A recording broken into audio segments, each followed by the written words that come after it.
മൂർത്തിത്വേ പരികൽപ്പിതഃ ശശഭൃതോ വർത്മാ പുനർജന്മനാമാത്മേത്യാത്മവിദാം ക്രതുശ്ച യജതാം ഭർത്താമരജ്യോതിഷാം.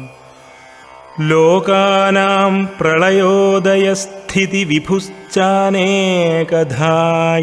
ശ്രുതൗ വാചന്നഃ സദദാത്വനേകകിരണസ്ത്രൈലോക്യദീപോ രവിഃ.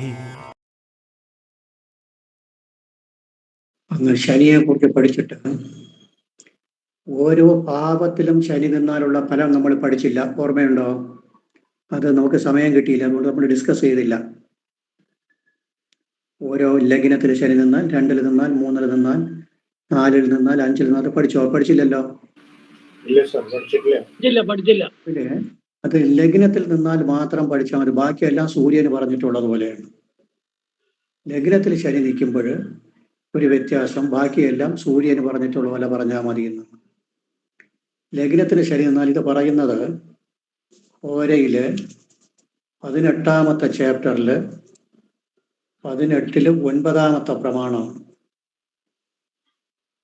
18-ൽ 9, ഓരയില് 18-ൽ 9. അദൃഷ്ടാർത്ഥോ രോഗി മദനവശകോ അത്യന്ത മലിന ശിശുത്വ പീഡാർത്ഥ സവിത്ര സുതലഗ്നെ അത്യ അലസവ ഗുരു സ്വർഷ ഉച്ചസ്ഥ നിർഭതി സദൃശോ ഗ്രാമപുര സുവിദ്വാൻ ചാർവങ്കോ. ഇത്രയും പറയുന്നുണ്ട്. ഇത് ശ്ലോകം പഠിക്കാനൊക്കെ പാടാണ്, അതിൻ്റെ അർത്ഥം പറഞ്ഞുതരാം.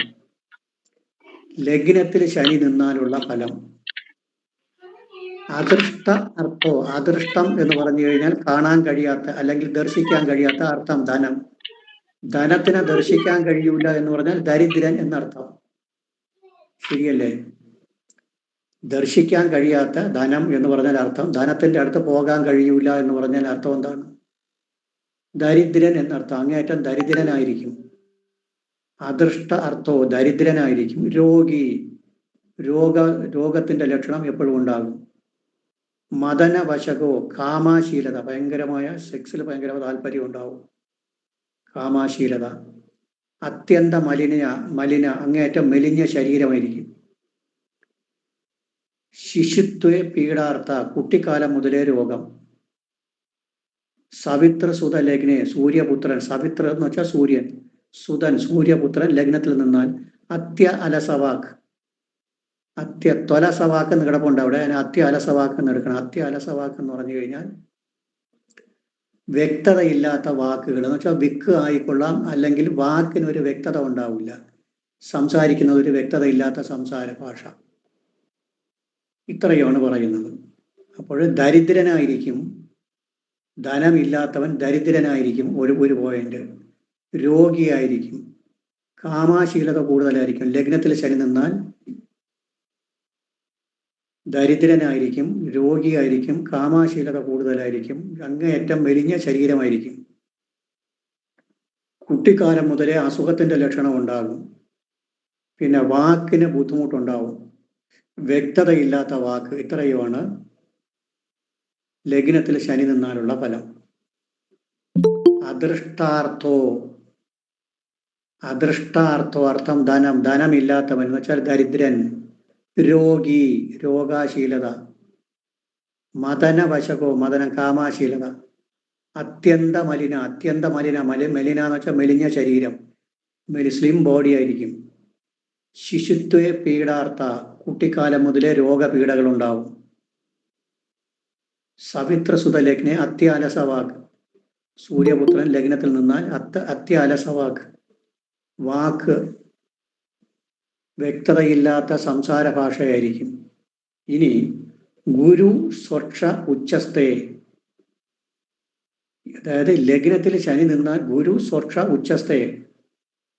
ലഗ്നത്തിൽ ശനി നിന്നാലുള്ള ഫലം പറഞ്ഞിട്ട് 5 രാശിയെ പ്രത്യേകിച്ചെടുക്കുകയാണ്. ഉച്ചസ്ഥേ നിർപതി സദൃശോ ഗ്രാമപുരഭാഗ. സ്വക്ഷേത്രത്തിലോ ഉച്ചത്തിലോ വ്യാഴത്തിന്റെ രാശിയിലോ ശനി നിന്ന് അവിടെ ലഗ്നമായി വന്നാൽ എന്നാ എന്താണെന്ന് പറഞ്ഞു നോക്കണം, എങ്ങനെ വരണമെന്ന്. നിങ്ങൾ എന്നെ ഒന്ന് ചർച്ചയ്ക്ക് എടുക്കണം. അതൊരു പോയിന്റ്. ഗുരുവിന്റെ രാശിയിലോ ഉച്ചത്തിലോ സ്വക്ഷേത്രത്തിലോ ശനി നിന്ന് അത് ലഗ്നമായിട്ട് വരിക എന്ന് പറഞ്ഞാൽ തുലാ ലഗ്നവും ലഗ്നത്തിലെ ശനിയും, ധനു ലഗ്നവും ലഗ്നത്തിലെ ശനിയും, മകര ലഗ്നവും ലഗ്നത്തിലെ ശനിയും, കുംഭ ലഗ്നവും ലഗ്നത്തിലെ ശനിയും, മീന ലഗ്നവും ലഗ്നത്തിലെ ശനിയും, അങ്ങനെ 5 രാശിയിൽ വന്നു കഴിഞ്ഞാൽ നൃപതി സദൃശോ രാജതുല്യമായ ജീവിതമായിരിക്കും. ഗ്രാമത്തിന്റെയും പുരത്തിന്റെയും ഒക്കെ നേതാവായി രാജതുല്യമായ ജീവിതം. ഗ്രാമത്തിന്റെയും പുരത്തിന്റെയും നേതാവ് എന്ന് വെച്ചാൽ ഒരു വലിയൊരു അധികാരിയായിക്കൊള്ളാം, അല്ലെങ്കിൽ രാഷ്ട്രീയ നേതാവായിക്കൊള്ളാം, വാർഡ് മെമ്പർ മുതൽ അങ്ങേയറ്റം വരെ പ്രധാനമന്ത്രി വരെ ആയിക്കൊള്ളാം, അല്ലെങ്കിൽ ഒരു പഞ്ചായത്ത് പ്രസിഡന്റോ പഞ്ചായത്ത് മെമ്പറോ, പിന്നെ കൃഷി ഓഫീസറോ പോലീസ് ഓഫീസറോ വില്ലേജ് ഓഫീസറോ തഹസിൽദാരോ, ഇങ്ങനെ ഇതൊക്കെ ആയിക്കൊള്ളാം. ഒരു ഗ്രാമം, ഒരു പുരം, ഒരു പ്രദേശത്തിന്റെ ഭരണാധികാരിയാകാം, അല്ലെങ്കിൽ അവിടുത്തെ നേതാവാകാം. ഇതെല്ലാം വന്നോളാം. ഇന്നത്തെ കാലത്ത് ഇതെല്ലാം വരാം. അപ്പോൾ ബാക്കി 7 രാശിക്കാണ് ആദ്യം പറഞ്ഞത്. ഈ 5 രാശിയും ലഗ്നമായിട്ട് വന്ന് അവിടെ ശനി നിന്നാൽ നല്ല ഫലമാണ് പറയുന്നത്. ബാക്കിയുള്ള എല്ലാത്തിനും നല്ല ഫലം പറയുന്നത്. ഈ 5 രാശിയാണ് ശനിക്ക് ബലമുള്ള രാശികൾ. മകരം കുംഭം സ്വക്ഷേത്രങ്ങളായി, തുലാം ഉച്ചമായി, പിന്നെ വ്യാഴത്തിന്റെ രാശികൾ. ഇവിടെ ശനി നിന്ന് അത് ലഗ്നമായി വന്നു കഴിഞ്ഞാൽ നൃപതി സദൃശോ രാജതുല്യമായ ജീവിതമായിരിക്കും, അല്ലെങ്കിൽ രാജതുല്യമായ പദവികൾ ഉണ്ടാകും. ഗ്രാമത്തിന്റെയും പുരത്തിന്റെയും, പുരം എന്ന് വെച്ചാൽ ഒരു പ്രദേശം എന്നർത്ഥം. പഴയകാലത്ത് ഗ്രാമം പുരം എന്നൊക്കെ പറയും. ഒരു പ്രദേശത്തിന്റെ നേതാവായി കൊള്ളാം. ലഗ്നത്തിൽ ശനി വന്നു കഴിഞ്ഞാൽ പൊതുവായ ഫലം ദരിദ്രൻ, രോഗി, കാമാശീലൻ, മെലിഞ്ഞ ശരീരം, കുട്ടിക്കാലം മുതലേ അസുഖം, വ്യക്തതയില്ലാത്ത വാക്കുകൾ, ഇങ്ങനെ 6 കാര്യം പറയുന്നു. അദൃഷ്ടാർത്ഥോ, രോഗി, മദനവശകോ, അത്യന്തമലിന, ശിശുത്വ പീഡാർത്ഥ, അത്യാലസവാക്, സവിത്രസുത ലഗ്നെ. ശനി ലഗ്നത്തിൽ നിന്നാൽ ഇത്രയും ഭാഗങ്ങൾ ഉണ്ടാകും. അപ്പോൾ ഇതിൽ പറയുന്നത്, ഇത് ഏത് ലഗ്നത്തിന് കൂടുതൽ, നമ്മൾ പഠിച്ചു പോയ ലഗ്നങ്ങളിൽ ഏത് ലഗ്നത്തിന് കൂടുതൽ ആപ്ലിക്കബിൾ ആകുമെന്ന് പറഞ്ഞു നോക്കണം. നമ്മൾ കുറേ ലഗ്നങ്ങൾ പഠിച്ചല്ലോ, കുറേ രാശികൾ പഠിച്ചല്ലോ. ചൊവ്വയുടെ 2 രാശി കുറച്ച് പേര് പഠിച്ചിട്ടില്ല, അത് രണ്ടാമത് എടുക്കാം. ഇത് കഴിഞ്ഞിട്ട് അത് തന്നെ എടുക്കാൻ പോകുന്നത്. ചൊവ്വയുടെയും ചന്ദ്രന്റെയും പഠിക്കാത്ത കുറച്ച് ആൾക്കാരുണ്ട്, അതിൽ വരുന്നില്ല. ഏതിനാണ് കൂടുതൽ വരുന്നത്? നമ്മൾ പഠിച്ചു പോയതിൽ ഏതിന് വരുന്നത്? ഇല്ല, മേടത്തിന് വരുന്നില്ല. രോഗി എന്നുള്ള വാക്ക്, മദനവശകോ, അത്യന്ത മലിന, ഇതൊക്കെ അതിൽ വരും. ഇതിന് പകരം വേറെ വാക്കാണ് ഉപയോഗിക്കുന്നത്, വേറെ വാക്ക് ഉപയോഗിക്കുന്നുണ്ട്. വാക്ക് ഇതല്ല.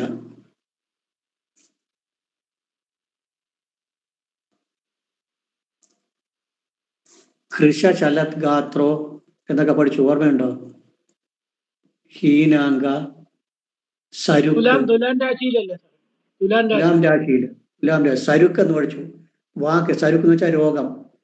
തുലാം ലഗ്നത്തിന് രോഗി എന്ന് പഠിച്ചു, രോഗം. സരുക്ക് രോഗം എന്ന് പഠിച്ചു. പിന്നെ വേറെ എന്ത് പഠിച്ചു?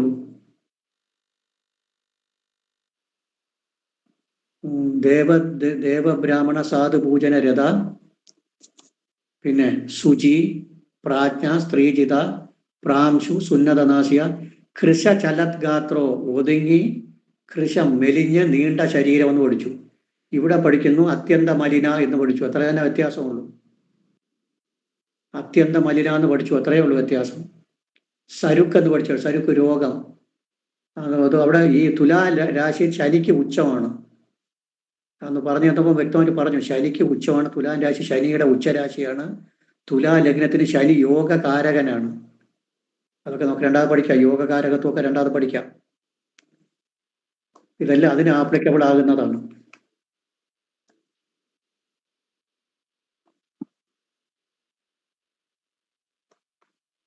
അപ്പോൾ ശനി ലഗ്നത്തിൽ വന്നു കഴിഞ്ഞാൽ ബാക്കി ഭാഗത്തിൽ 2, 3, 4, 5, 6, 7 വന്നു കഴിഞ്ഞാൽ സൂര്യന് പറഞ്ഞതുപോലെ പറയുക.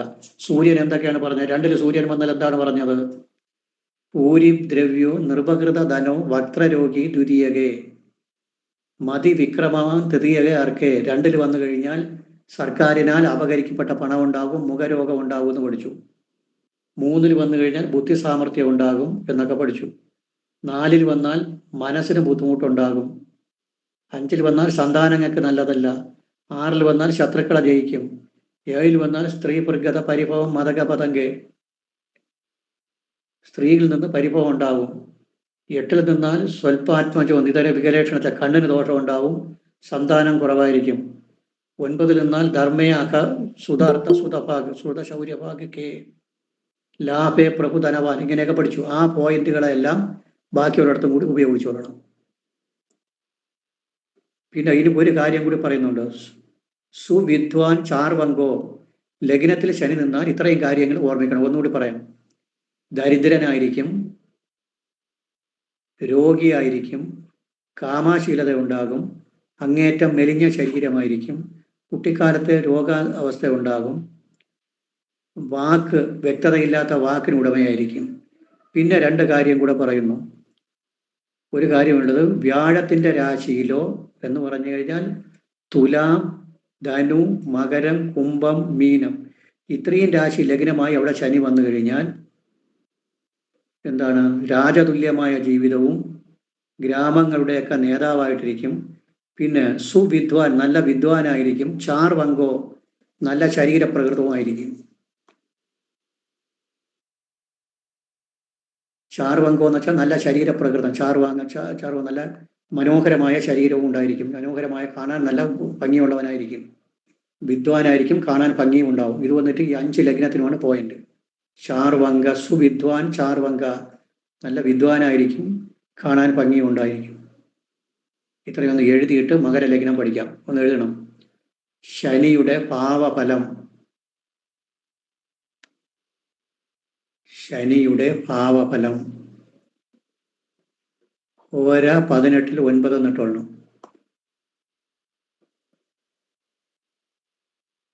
ഓര 18-ൽ 9.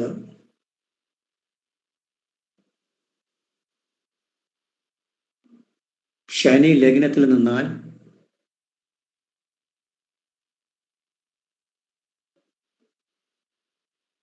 ദരിദ്രനും രോഗിയും കാമാശീലനും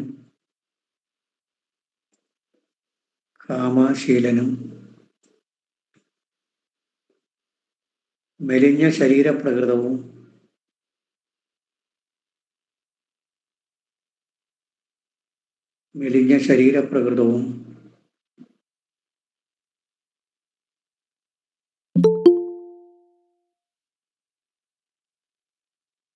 കുട്ടിക്കാലത്തെ രോഗാവസ്ഥയും കുട്ടിക്കാലം മുതലേ രോഗാവസ്ഥയും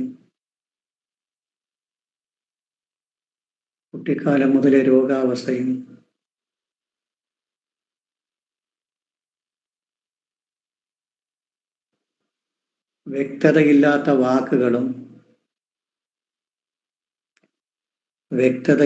വാക്കുകളും ഉള്ള പ്രകൃതക്കാരനായിരിക്കും.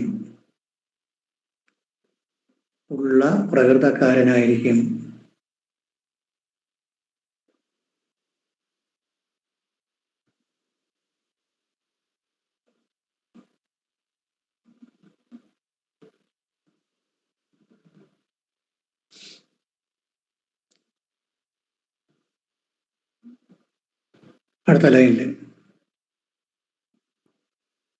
തുലാം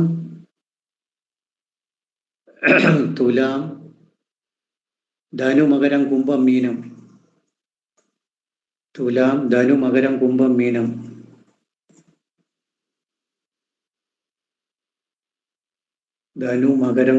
മീനം. എന്നീ രാശികൾ ലഗ്നമായി അവിടെ ശനി വന്നാൽ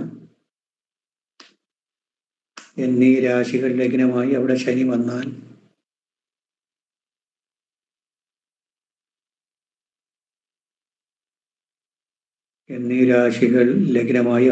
വന്നാൽ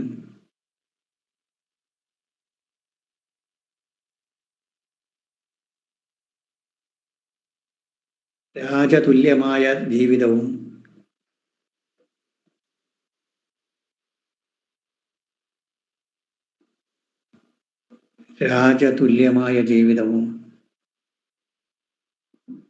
ഒരു പ്രദേശത്തിന്റെ നേതൃത്വ സ്ഥാനവും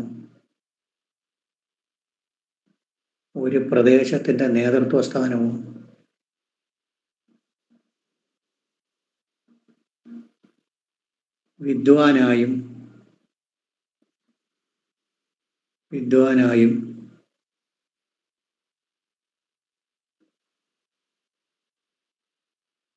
മനോഹര ശരീരപ്രകൃതനായും കാണപ്പെടും.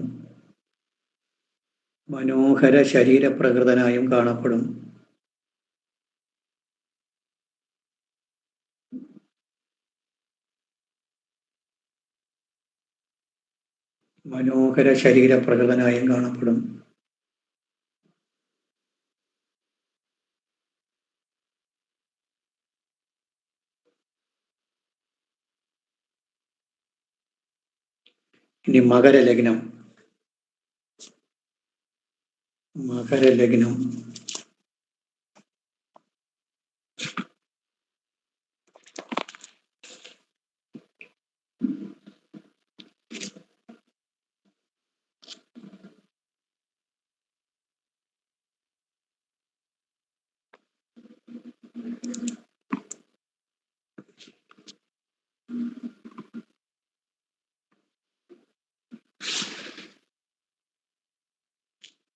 ശരി, ശ്രദ്ധിച്ചിരിക്കണം. മകരം കാലപുരുഷന്റെ 10ാം രാശിയാണ്. ശരി തന്നെ. കാലപുരുഷന്റെ 10ാം രാശി ശരീരത്തിന്റെ മുട്ടിനെ സൂചിപ്പിക്കുന്നു. കാൽമുട്ടിന് താഴോട്ടുള്ള ഭാഗവും കണങ്കാലൊക്കെ ഉദ്ദേശിക്കുന്ന സ്ഥലമാണ്. അതാണ് ഈ മകരം കുംഭം ലഗ്നക്കാർക്കൊക്കെ കാലിന് നല്ല ബുദ്ധിമുട്ടുണ്ടാവും. കാലിന് ബലക്കുറവും കാലിന് വേദനയൊക്കെ ഉണ്ടാവും. അത് ശനിയുടെ രാശിയായതുകൊണ്ടാണ്. ശരീരത്തിന്റെ മുട്ടിന് താഴോട്ടുള്ള ഭാഗവും കാൽമുട്ടിനെ സൂചിപ്പിക്കുന്നു എന്ന് പഠിച്ചുകൊണ്ടാൽ മതി. കാൽമുട്ടെന്നല്ല ചിലപ്പോൾ പറയുമ്പോൾ മുട്ടിന് താഴോട്ടുള്ള ഭാഗമൊക്കെ പറയും. മെനഞ്ഞാന്ന് ഒരു കക്ഷി എൻ്റെ അടുത്ത് വന്നിരുന്നു. ഞാൻ കണ്ടൊന്നുമില്ല. കക്ഷിക്ക് മേട ലഗ്നമാണ്.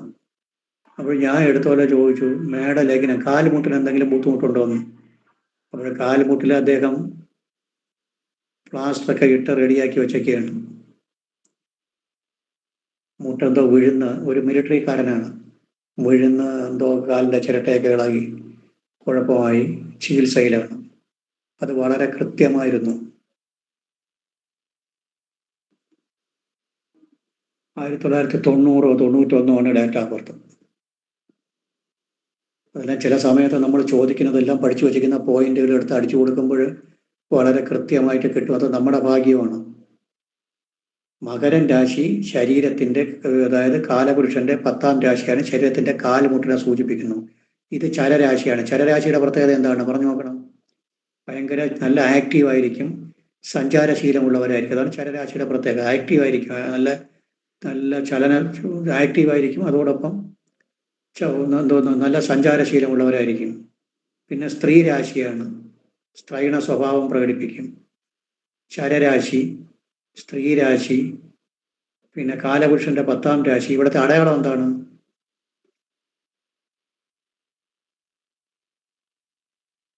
അടയാളം ഒന്ന് പറയണം. എന്താ സാറേ, കേട്ടില്ല. മുതലയുടെ ദേഹവും മാന്റെ വായും കൂടി ഉള്ളത്. ബാക്കിയുള്ള ഭാഗം രൂപം. അതായത് ഒരു മാനിനെ ഒരു മുതല പിടിച്ച് വിഴുങ്ങുന്നതായ അവസ്ഥ എന്നാണ് നമ്മൾ സങ്കല്പിച്ചിട്ടുള്ളത്. ആരും ശ്രദ്ധിക്കുന്നില്ല. ആരെയും ഒന്നും സൗണ്ട് കേൾക്കാനില്ല. അല്ലെങ്കിൽ ഇതിനിടയ്ക്ക് സംശയങ്ങളൊക്കെ വരുമായിരുന്നല്ലോ. സാർ കേൾക്കുന്നുണ്ട് സാർ. ശ്രദ്ധിക്കുന്നുണ്ട് സാർ.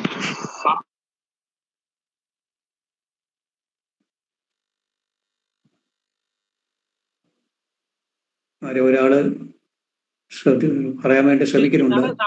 സൗണ്ട് ചില സമയത്ത് ക്ലിയർ ആകുന്നില്ല. അതുകൊണ്ടാ, നെറ്റിന്റെ പ്രോബ്ലം ആണെന്ന് തോന്നുന്നു. ശ്രദ്ധിക്കുന്നുണ്ടോ എന്ന് മാത്രം ചോദിച്ചാൽ മതി. വേറെ ഒന്നും ചോദിക്കാനില്ല. ശ്രദ്ധിക്കുന്നുണ്ട് സർ. ഉണ്ട് സാർ.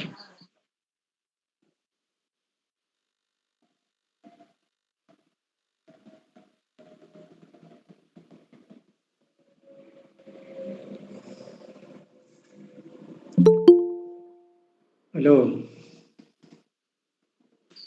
സാർ പറയൂ സാർ, കേൾക്കുന്നു. കേൾക്കുന്നു. കേൾക്കുന്നുണ്ട്, ഇപ്പൊ കേൾക്കുന്നുണ്ട്, ഇപ്പൊ കേൾക്കുന്നുണ്ട്. കേൾക്കാം. ശരി, ഓക്കെ, മതി മതി. കേൾക്കുന്നുണ്ട് സാർ, കേൾക്കുന്നുണ്ട് സാർ. കേൾക്കുന്നുണ്ട്. ശരി, ഓക്കെ. മകരം ചരരാശിയാണ്. ചരരാശി എന്ന് പറഞ്ഞാൽ ചരരാശിയുടെ ഒരു പ്രത്യേകത തന്നെ നല്ല ആക്റ്റീവായിരിക്കും, ഭയങ്കര സഞ്ചാരശീലമുള്ളവരുമായിരിക്കും. അത് ചരരാശിയുടെ പ്രത്യേകത. അത് സ്ത്രീ ജാതകത്തിൽ വരെ പറയുന്നുണ്ട്. ഒരു സ്ത്രീയുടെ 7ാം രാശി ചരരാശിയായിരുന്നാൽ ഭർത്താവ് എന്തോ ചെയ്യും, പ്രവാസിയായിരിക്കുമെന്നാണ്. വിദേശ യാത്രകൾ നടത്തുന്ന ആളോ അല്ലെങ്കിൽ ദൂരസഞ്ചാരിയോ ഒക്കെ ആയിരിക്കുമെന്നാണ്. അതിൻ്റെ കാര്യം ഇതാണ്, ചരരാശി ആയതുകൊണ്ടാണ്. ചരരാശിയുടെ പ്രത്യേകതയെ ഒന്ന് ആക്റ്റീവായിരിക്കുക, രണ്ടാമത് എന്താണ്, യാത്രാശീലം ഉണ്ടാവുക. പിന്നെ അത് വന്നിട്ട് ചരരാശി, അത് കഴിഞ്ഞിട്ട് വരുന്നത് സ്ത്രീ രാശിയാണ്. സ്ത്രീയുടെ സ്വഭാവം പ്രകടിപ്പിക്കുന്ന ആൾക്കാരായിരിക്കും. കാലപുരുഷന്റെ 10ാം രാശിയാണ്. കാലിൻ്റെ മുട്ടിൻ്റെ ഭാഗത്തെ സൂചിപ്പിക്കുന്നു. പിന്നെ അവിടുത്തെ അടയാളം തല മാനിൻ്റെയും ബാക്കി മത്സ്യത്തിൻ്റെ എന്ന് പറഞ്ഞാലും കുഴപ്പമില്ല, മുതലയുടെ എന്ന് പറഞ്ഞാലും കുഴപ്പമില്ല. ഒരു ചതി കുടിലതയുള്ള ഒരു രാശി എന്നാണ് അറിയപ്പെടുന്നത്. ചതി പിടിച്ച രാശി എന്ന് പറഞ്ഞാൽ ഒരു മാനിനെ മുതല പിടിക്കുന്നതായ അവസ്ഥ. അങ്ങനെ ഒരു ഇതാണ് പറയപ്പെടുന്നത്. മാനിനെ മുതല പിടിക്കുക എന്ന് വെച്ചാൽ മാന് നിന്ന് കൊടുക്കുമോ മുതലയ്ക്ക് പിടിക്കാൻ? ചതിയിലൂടെ വീഴ്ത്താൻ പറ്റൂല, അല്ലാതെ വീഴ്ത്താൻ പറ്റൂല. ചതിയിലൂടെ വീഴ്ത്തുക, അങ്ങനെയുള്ള ഒരു രാശിയാണ്. ഇവിടുത്തെ നക്ഷത്രം വന്നിട്ട് ഉത്രാടത്തിൻ്റെ 3 പാദവും തിരുവോണവും അവിട്ടത്തിൻ്റെ പകുതിയും.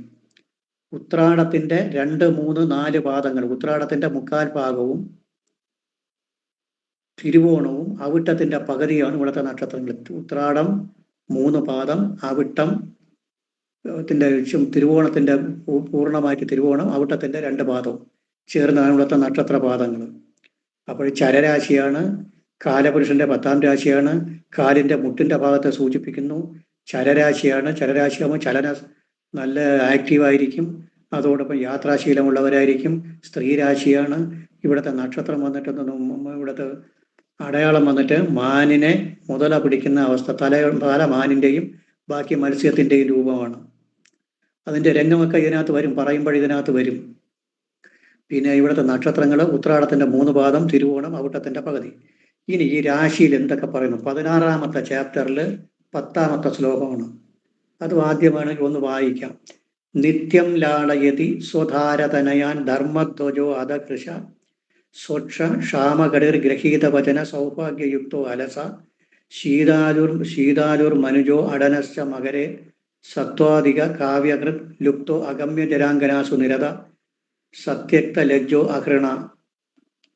പഠിക്കാനൊക്കെ ബുദ്ധിമുട്ടുണ്ടാവും. വായിച്ചിട്ട് അറിയാമെന്നുള്ളവർ ഒന്നുകൂടി വായിക്കുക, ഇല്ലാത്തവർ അർത്ഥം മാത്രം അറിഞ്ഞിരുന്നാൽ മതി. അതായത് പറയുന്നത് നിത്യം ലാളയതി സ്വധാരതനയാൻ. നിത്യം ലാളയതി, നിത്യം ലാളയതി എന്ന് വെച്ചാൽ അർത്ഥം എന്താണ്? നിത്യവും ലാളിക്കുക, നിയമേന, നിയമപ്രകാരം, ഒരു കപടതയും ഇല്ലാതെ. നിത്യം ലാളയതി എന്ന് പറഞ്ഞു കഴിഞ്ഞാൽ കപടതകളൊന്നും ഇല്ലാതെ സ്വധാരതനയാൻ, തൻ്റെ ഭർത്താവിനെ അല്ലെങ്കിൽ ഭാര്യയെയോ മക്കളെയും, ഭാര്യയും മക്കളെയും അല്ലെങ്കിൽ ഭർത്താവിനെയും മക്കളെയും യഥാവിധി എന്ന് പറഞ്ഞാൽ ഒരു കപടതയും ഇല്ലാതെ ലാളിക്കുകയും സ്നേഹിക്കുകയും ചെയ്യുന്ന സ്വഭാവക്കാരാണ്. അപ്പോൾ അതൊരു നല്ല സ്വഭാവമാണ്.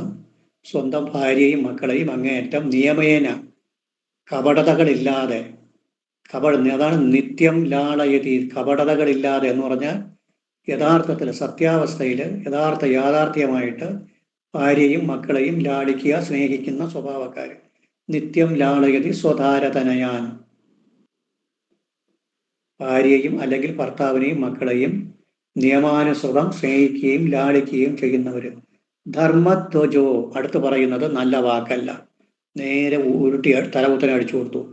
ധർമ്മധ്വജോ. ഇനി ഒരു കാര്യം ചോദിക്കട്ടെ, ഇത് എന്താണ്? ആദ്യം തന്നെ ഭാര്യയും മക്കളെയും നല്ലവണ്ണം ലാളിക്കുക എന്ന് പറയുന്നതിന്റെ കാര്യം എന്തായിരിക്കാം? നമ്മുടെ ഒരു ഉദ്ദേശം ഞാൻ ചോദിച്ചെന്നേ ഉള്ളൂ. ആർക്കെങ്കിലും അതിന്റെ ഉദ്ദേശം നമുക്ക് എന്തെങ്കിലും അറിയാവുന്നുണ്ടെങ്കിൽ പറയാം. കുടുംബമായിട്ട് നല്ല ബന്ധം ഉണ്ടായിരിക്കുന്നതായിരിക്കും. കുടുംബമായിട്ട് ബന്ധം. 2-ാം ഭാവപതിയും ശനിയാണ്, ലഗ്നാധിപതിയും 2-ാം ഭാവപതിയും ഒരേ ആളാണ്. അതൊരു കാരണം ശരി തന്നെയാണ്, ഒരു കാരണം തന്നെയാണ്. ലഗ്നാധിപതിയും രണ്ട് കുടുംബമാണ്, പൂർവ്വ കുടുംബമൊക്കെയാണ്. രണ്ടും ഒരേ ആളാണ്. വേറെ എന്തെങ്കിലും ഉണ്ടോ? 7-ാം ഭാവം ചന്ദ്രൻ. 7-ാം ഭാവം ചന്ദ്രൻ. യെസ്, വരട്ടെ, പറയണം, ബാക്കി കൂടി പറയണം. ചന്ദ്രനുള്ള പ്രത്യേകത എന്താണ്? ശത്രുക്കളില്ല. ശത്രുക്കളില്ല, അത് തന്നെയാണ് കാര്യം. ഇതിന്റെ നമ്മൾ ആദ്യം 7-ാം ഭാവത്തിലാണ് പിടിച്ചേക്കുന്നത്. ഭാര്യയും മക്കളെയും നല്ലവണ്ണം ലാളിക്കുക എന്ന് പറഞ്ഞു കഴിയുമ്പോൾ ഭാര്യ മക്കൾ, ഞാൻ രണ്ടും പറഞ്ഞുതരാം, രണ്ടും ഒറ്റയടിക്ക് പറഞ്ഞുതരാം. ഭാര്യ എന്ന് പറയുമ്പോൾ 7-ാം ഭാവം ചന്ദ്രൻ. 7 കർക്കടകമല്ലേ, മകരത്തിന്റെ 7 ഏത്? മകരത്തിന്റെ 7 കർക്കടകം ചന്ദ്രരാശി. ചന്ദ്രന് ശത്രുക്കളേ ഇല്ല, ശത്രുക്കളില്ലാത്ത ഏക ഗ്രഹം ചന്ദ്രൻ. ഇനി ധനയാൻ എന്ന് പറഞ്ഞു 5-ാം ഭാവത്തിനെ പിടിക്കാൻ കാര്യം എന്താണ്? 5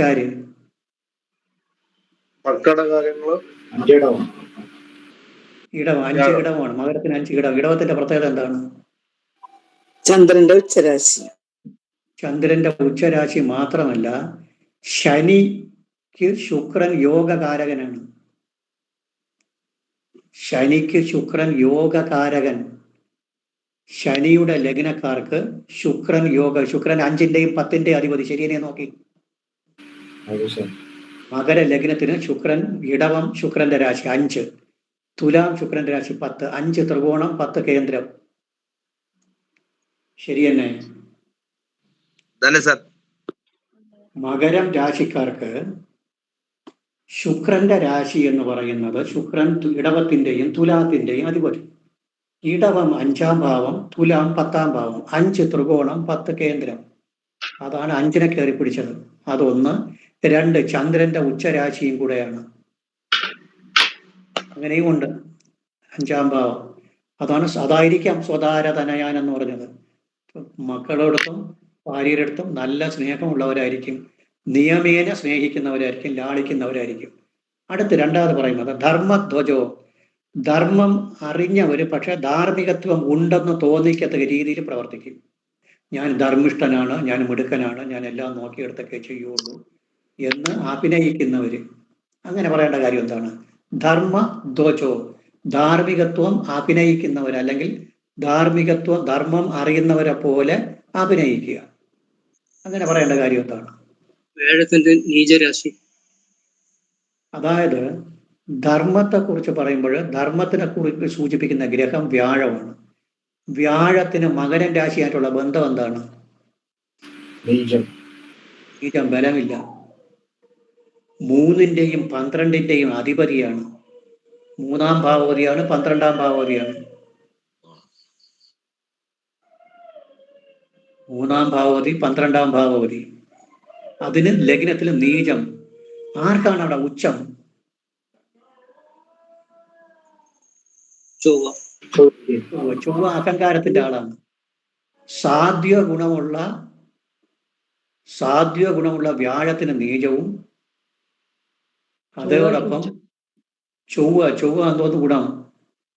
രജോ ഗുണമുള്ള ചൊവ്വയ്ക്ക് അവിടെ ഉച്ചവും. അപ്പൊ രജോ ഗുണ പ്രധാനിയായിരിക്കും, അതൊരു കാര്യം. സാധ്യ ഗുണം കുറവായിരിക്കും. ചൊവ്വയ്ക്ക് ഉച്ചം വന്നിടത്ത് വ്യാഴത്തിന് നീചം കൊടുത്തു, വ്യാഴത്തിന് ഉച്ചം വന്നിടത്ത് ചൊവ്വയ്ക്ക് നീചവും കൊടുത്തു. അതാണ് ധർമ്മധ്വജോ എന്ന് പറഞ്ഞത്. ധാർമ്മികത്വം ഉള്ളതുപോലെ അഭിനയിക്കും. കാരണം ധാർമ്മികത്വത്തിന്റെ ഗ്രഹമായ വ്യാഴത്തിന് നീചം. പിന്നെ വേറെ എന്തോന്ന്? അത് വ്യാഴം 3-ന്റെയും 12-ന്റെയും അധിപതിയാണ്. നല്ല ആധിപത്യമല്ല. 12-ാം ഭാവം വെച്ചാൽ വേയത്വം. 3 നല്ല ഭാവമല്ല. ശുഭഗ്രഹങ്ങൾക്ക് 3 നല്ല ഭാവമല്ല. ധർമ്മധ്വജോ. അപ്പോഴെന്തൊക്കെ പറഞ്ഞു? നിത്യം ലാളയതി സ്വതാരതന ധർമ്മധ്വജോ അത കൃശ. കൃശം എന്ന് വെച്ചാൽ ഒതുങ്ങിയത്. അത ഇടുപ്പിന്റെ ഭാഗം ഒതുങ്ങി കാണപ്പെടും. അതിന്റെ കാര്യം എന്താണ്? ഒതുങ്ങിയ അരക്കെട്ട്. അതെന്താ, എന്തിനാ ഉദ്ദേശിച്ചായിരിക്കും അങ്ങനെ പറയുന്നത്? അത കൃശ, ഒതുങ്ങിയ അരക്കെട്ട്. ഇതിന്റെ രൂപം എന്താണ്? മകരത്തിന്റെ രൂപം എന്താണ്? മാനും ബാക്കി മത്സ്യവും. മത്സ്യത്തിന്റെ ഇടുപ്പ് എങ്ങനെ ഇരിക്കും? തലയും കുറച്ച് ദൂരം കഴിഞ്ഞാൽ പിന്നെ ഒതുങ്ങി താഴോട്ട് വാലിന്റെ ഭാഗമൊക്കെ ഒതുങ്ങി വാലായിട്ടല്ലേ പോകുന്നത്. നമ്മൾ വാലെന്നേ പറയുള്ളൂ. വാല് ശരിക്കും പറഞ്ഞു കഴിഞ്ഞാൽ വാല് തന്നെയാണ്. വാലാവുമ്പോൾ നെഞ്ചിന്റെ ഭാഗം കഴിഞ്ഞാൽ പിന്നെ ഒതുങ്ങിയെടുത്ത് പോകുന്നത്. അതാണ് അങ്ങനെ പറയേണ്ട കാര്യം. കൃഷ, ഒതുങ്ങിയ അരക്കെട്ട്. അത് മത്സ്യത്തിന്റെ രൂപമാണ്. മത്സ്യത്തിന് അരക്കെട്ടിന്റെ ഭാഗമൊക്കെ ഒതുങ്ങി, പിന്നെ ലാസ്റ്റ് കാലും കയ്യും ഒന്നും കാണൂല.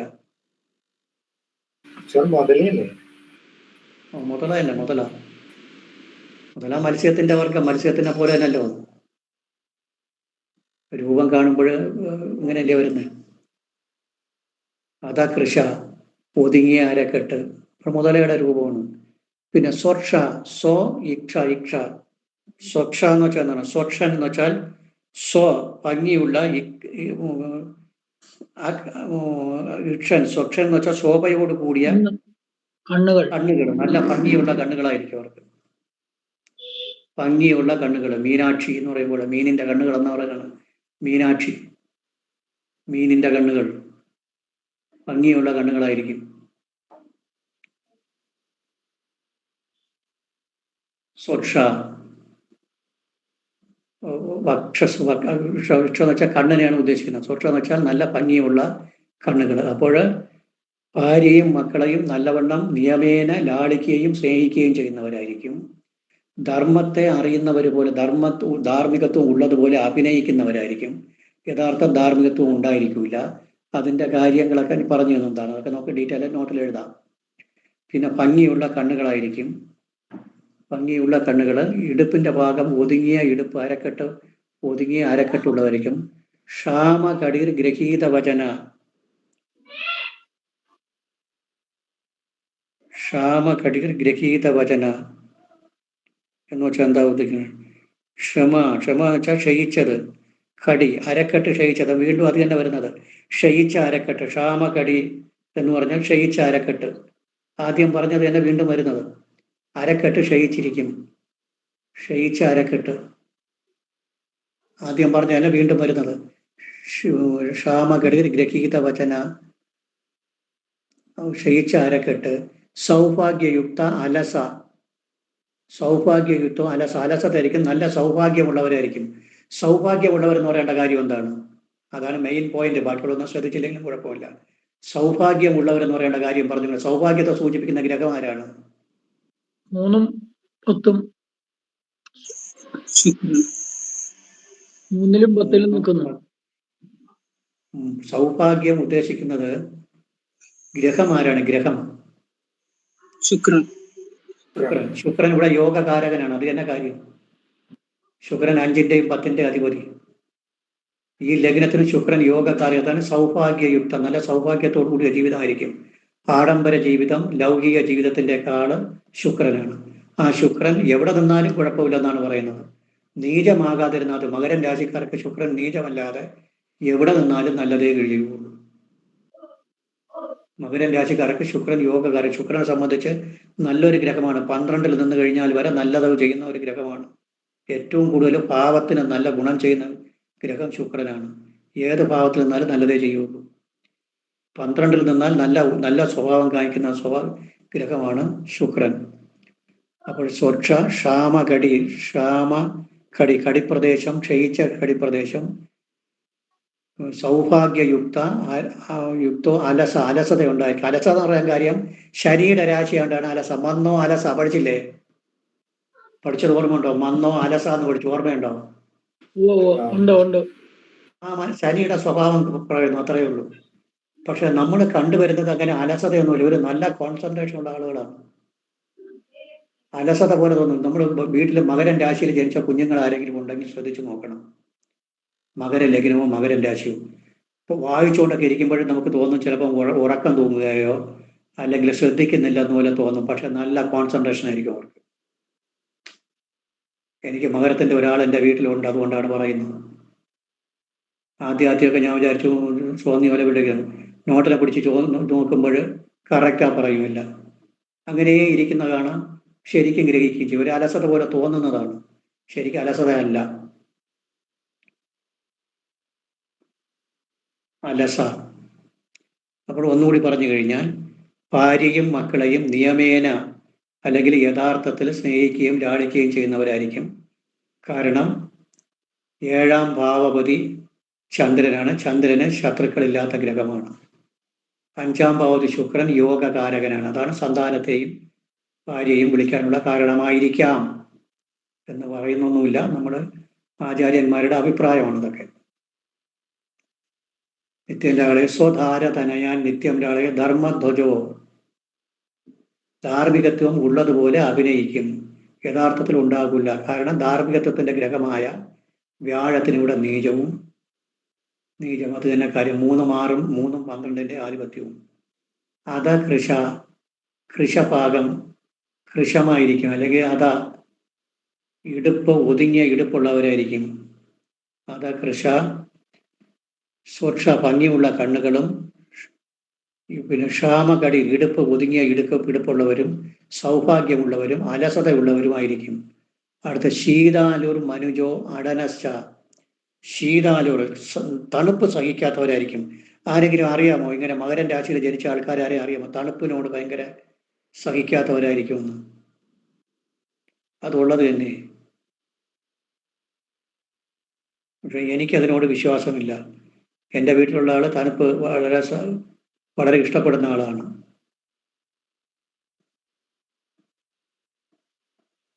തണുപ്പ് സഹിക്കാത്തവരായിരിക്കും എന്നാണ് പറയുന്നത്. ശീതാലൂർ മനുജോ അടന സഞ്ചാരശീലമുള്ളവരായിരിക്കും. മകരെ സത്വാധികം എന്ന് പറഞ്ഞു കഴിഞ്ഞാൽ അധിക ബലമുള്ളവരായിരിക്കും. ബലം എന്ന് പറഞ്ഞാൽ ഭയങ്കര തൻ്റെ ഇടമായിരിക്കും.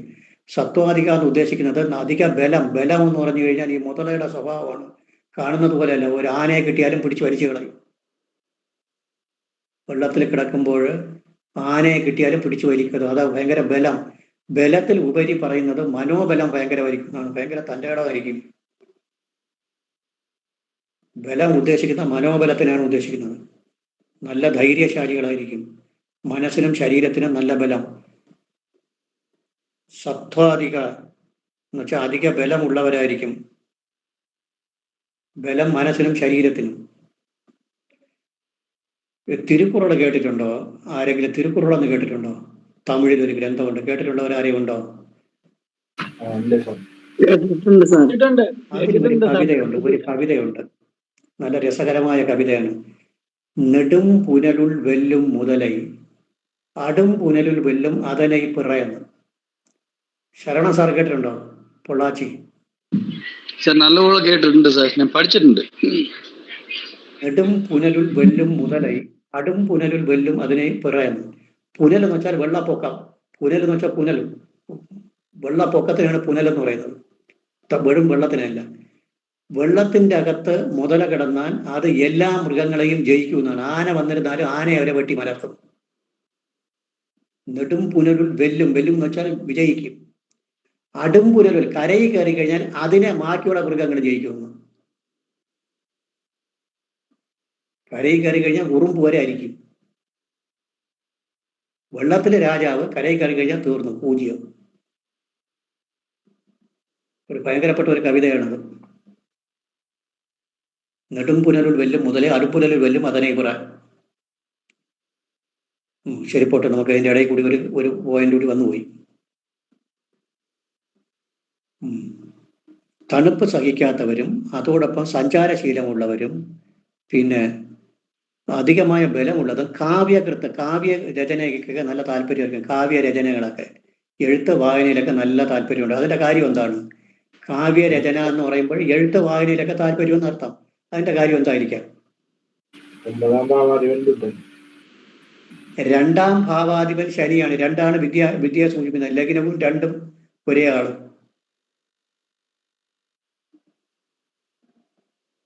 പിന്നെ പറഞ്ഞതുപോലെ 9ാം ഭാവാധിപൻ ബുധനാണ്. അത് ശരി തന്നെയാണ്.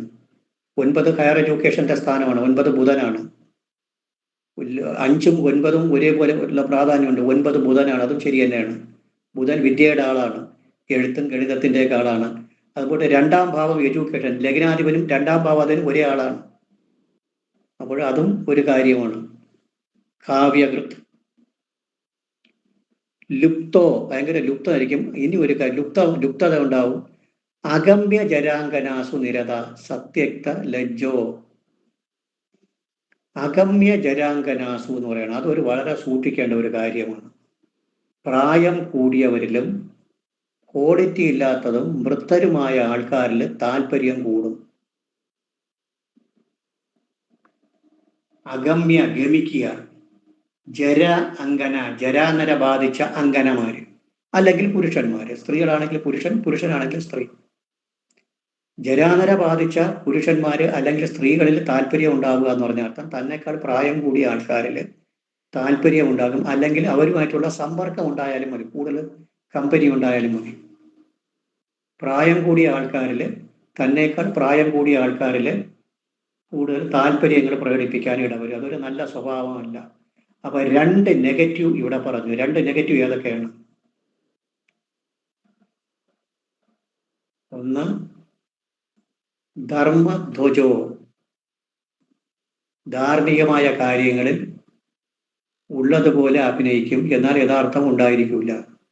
അഗമ്യ ജര അങ്കന, അഗമ്യ ഗമിക്കുക, പ്രായം കൂടിയ പുരുഷന്മാര് അല്ലെങ്കിൽ സ്ത്രീകളിൽ താല്പര്യം ഉണ്ടാവുക. ഇത് രണ്ടും നല്ലതല്ല. ബാക്കിയുള്ളതെല്ലാം ഒരുവിധം നല്ലത് തന്നെ. ബാക്കി എന്തൊക്കെയാണ് പറഞ്ഞത്? നിത്യം ലാളയതി സ്വതാരതനയാൻ, ഭാര്യ മക്കളെടുത്തോ നിത്യവും നിയമേന ലാളിക്കുന്നവരായിരിക്കും. സൗഭാഗ്യയുക്തോ, സൗഭാഗ്യമുള്ളവരായിരിക്കും. പിന്നെ ശരീരഭാഗം പറയുമ്പോൾ അരക്കെട്ട് ഒതുങ്ങിയ അരക്കെട്ടും ഇടുപ്പൊക്കെ ഒതുങ്ങിയിരിക്കും. പിന്നെ അടന, സഞ്ചാരശീലം. ലുപ്തോ, ലുപ്തത ഉണ്ടായിരിക്കും, പിശുക്കുണ്ടായിരിക്കും. സൗഭാഗ്യയുക്തോ, സ്വക്ഷ മനോഹരമായ കണ്ണുകൾ. അലസ, സത്യക്ത, സന്ധ്യക്ത, ഉപേക്ഷിക്കുക എന്നർത്ഥം. ലജ്ജ, ഇതൊക്കെ ഉണ്ടാവും. ലജ്ജയൊക്കെ, ലജ്ജ, ദയ എന്നിവ ഇല്ലാത്ത സ്വഭാവം ഉണ്ടായിരിക്കും. ശോഭയോടുകൂടിയ കണ്ണുണ്ടായിരിക്കും. പിന്നെ ശാസ്ത്രത്തിൽ നല്ല അറിവുണ്ടായിരിക്കും. അധികമായ ബലമുള്ളവരായിരിക്കും. ഇതൊക്കെയാണ് പറയേണ്ടത്. അധികമായ ബലം എന്ന് പറയുമ്പോൾ എപ്പോഴും ഓർമ്മിക്കേണ്ടത് മനോബലവും ഉണ്ടാവും, ശരീരബലവും ഉണ്ടാവും.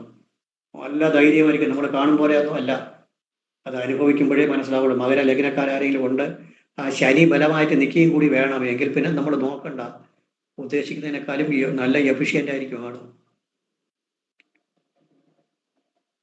നോക്കിക്കൊണ്ടാൽ മതി. എനിക്കറിയാം, എൻ്റെ വീട്ടിലുണ്ട്, അതുകൊണ്ടാണ് പറയുന്നത്.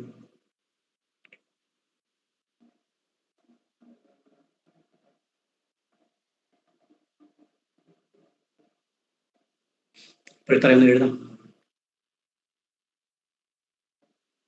ഇത്രയും ഒന്ന് എഴുതാം. മകരം രാശി എഴുതാം സാർ. എഴുതുമ്പോഴും ഒന്നുകൂടി ഡിസ്കസ് ചെയ്യാം, അപ്പോൾ കുറച്ചുകൂടി ക്ലിയർ ആവും.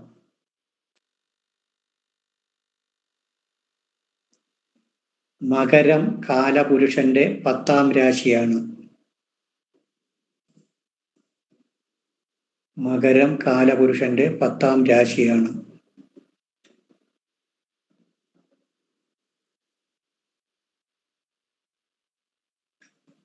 ശരീരത്തിലെ മുട്ടിനെ സൂചിപ്പിക്കുന്നു.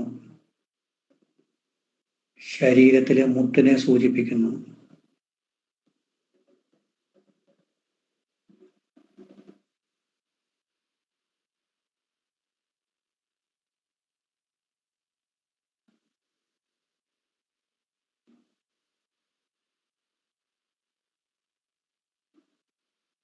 മുട്ടിനെ സൂചിപ്പിക്കുന്നു. ഇത് ചരരാശിയാണ്. ചരരാശിയാണ്. സഞ്ചാരശീലവും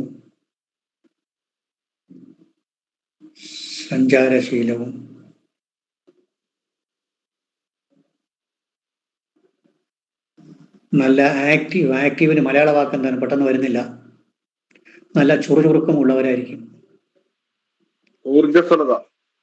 ഊർജ്ജസ്വലത അല്ലെങ്കിൽ ചുറുചുറുക്കം എന്ന് പറയും നമ്മുടെ നാടൻ ഭാഷ, തിരുവനന്തപുരം ഭാഷ. നല്ല ഊർജ്ജസ്വലതയും യാത്രാശീലവും ഉള്ളവരായിരിക്കും. സ്ത്രീ രാശിയാണ്. സ്ത്രീ രാശിയാണ്. ശനിയുടെ സ്വക്ഷേത്രം, ഇതൊക്കെ നിങ്ങൾക്ക് അറിയാമെന്നുള്ളതിനെ എഴുതി കൂട്ടി വയ്ക്കുക.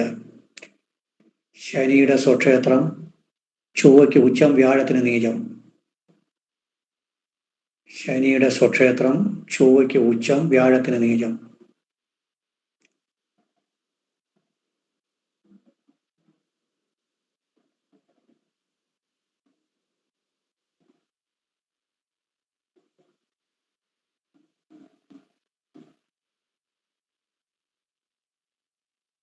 തല മാനിന്റെയും ബാക്കി ഭാഗം മത്സ്യത്തിന്റെയും രൂപമാണ്. തല മാനിന്റെയും ബാക്കി ഭാഗം മത്സ്യത്തിന്റെയും രൂപമാണ്.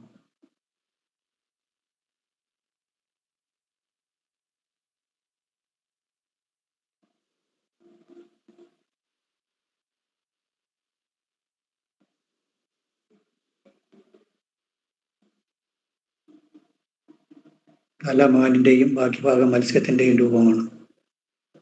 ഉത്രാടത്തിന്റെ മുക്കാൽ ഭാഗം അവിട്ടം, ഉത്രാടത്തിന്റെ മുക്കാൽ ഭാഗം തിരുവോണം, അവിട്ടത്തിന്റെ പകുതി. തിരുവോണം, അവിട്ടത്തിന്റെ പകുതി, ഇത്രയാണ് നക്ഷത്രം.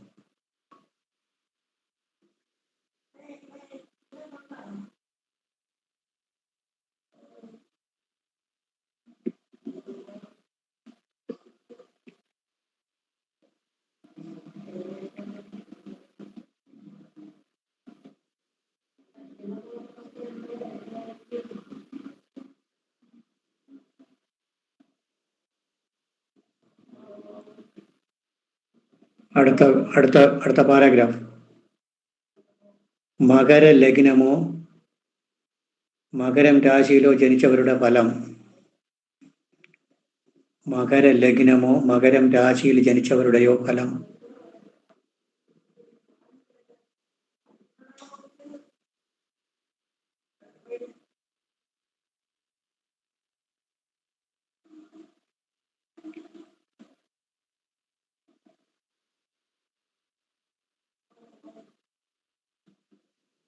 മകരം രാശിയിലോ മകര ലഗ്നത്തിലോ ജനിച്ചവരുടെ ഫലം എഴുതിക്കൊള്ളും. ഭാര്യയും മക്കളെയും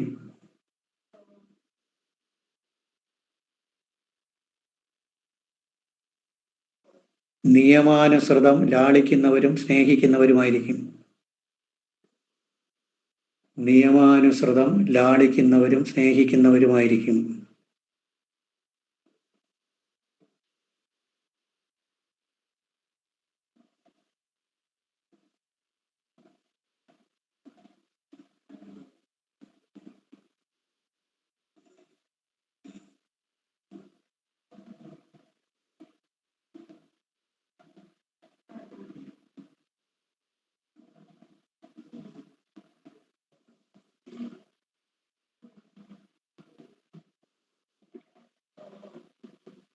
ഏഴാം ഭാവമായ കർക്കടകം,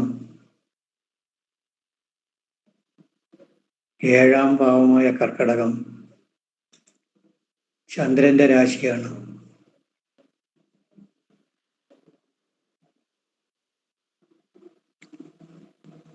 ചന്ദ്രന് ശത്രുക്കളില്ല.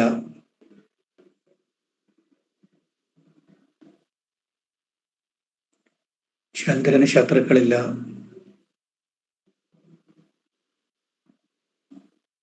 അഞ്ചാം ഭാവതിയായ ശുക്രൻ യോഗകാരകനാണ്. അഞ്ചാം ഭാവതിയായ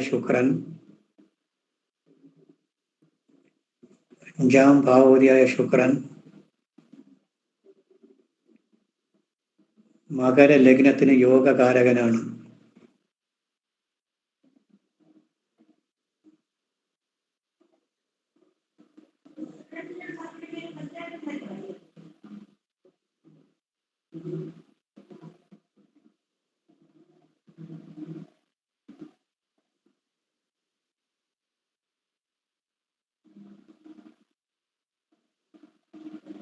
യോഗകാരകനാണ്.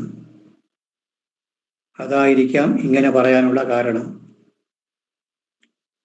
അതായിരിക്കാം ഇങ്ങനെ പറയാനുള്ള കാരണം.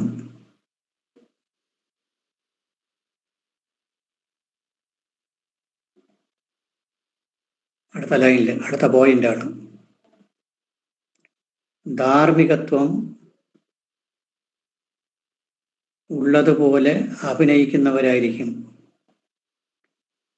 ധാർമ്മികത്വം ഉള്ളതുപോലെ അഭിനയിക്കുന്നവരായിരിക്കും.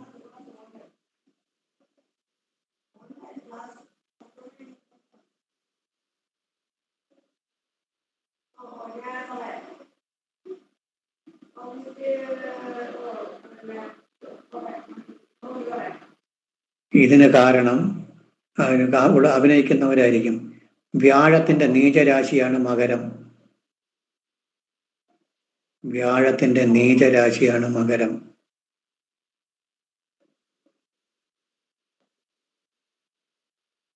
ധാർമ്മികത സൂചിപ്പിക്കുന്ന ഗ്രഹത്തിന് ഇവിടെ ബലമില്ല. വ്യാഴത്തിന്റെ നീചരാശിയാണ് മകരം. ധാർമ്മികതയുടെ ഗ്രഹത്തിന് ഇവിടെ ബലമില്ല.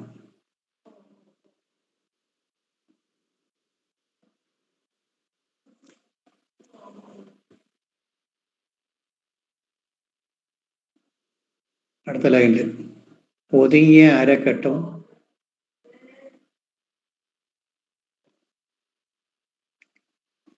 ഒതുങ്ങിയ അരക്കെട്ടും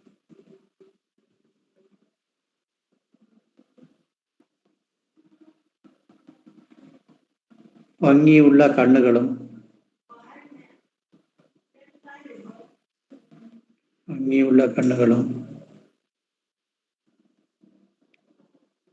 സൗഭാഗ്യ ജീവിതവും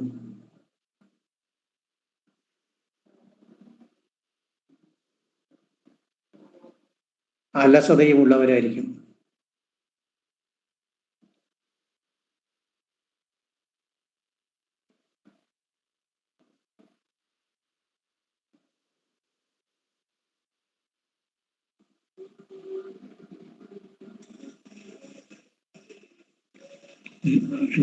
ചേർത്ത് എഴുതിക്കണം. ലൗകിക ജീവിതത്തിന്റെ ഗ്രഹമായ ശുക്രൻ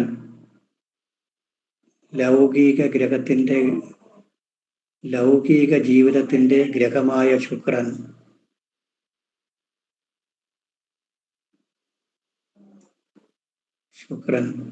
മകര ലഗ്നത്തിന് യോഗകാരകനാണ്. മകര ലഗ്നത്തിന് യോഗകാരകനാണ്.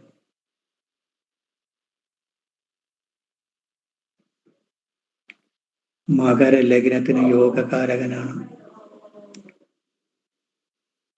എഴുതിയോ? കൂടാതെ തുലാ രാശിയിൽ ശനിക്ക് ഉച്ചവുമാണ്. തുലാം രാശിയിൽ ശനിക്ക് ഉച്ചവുമാണ്.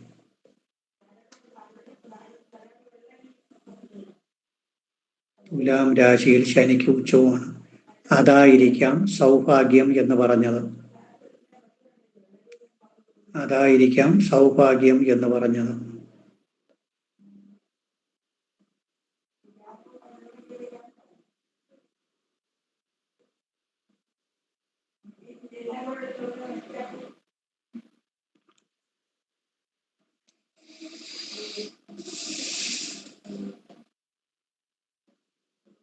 ഇതായിരിക്കാം സൗഭാഗ്യം എന്ന് പറഞ്ഞത്.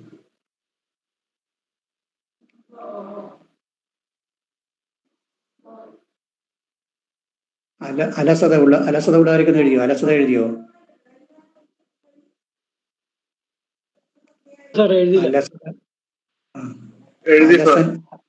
എഴുതിയില്ല. അടുത്ത് തണുപ്പ് സഹിക്കാത്തവരും സഞ്ചാരശീലമുള്ളവരും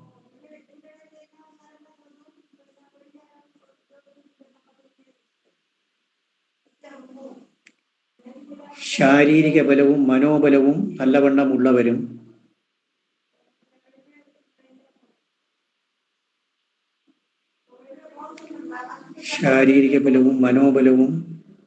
ഉള്ളവരുമായിരിക്കും.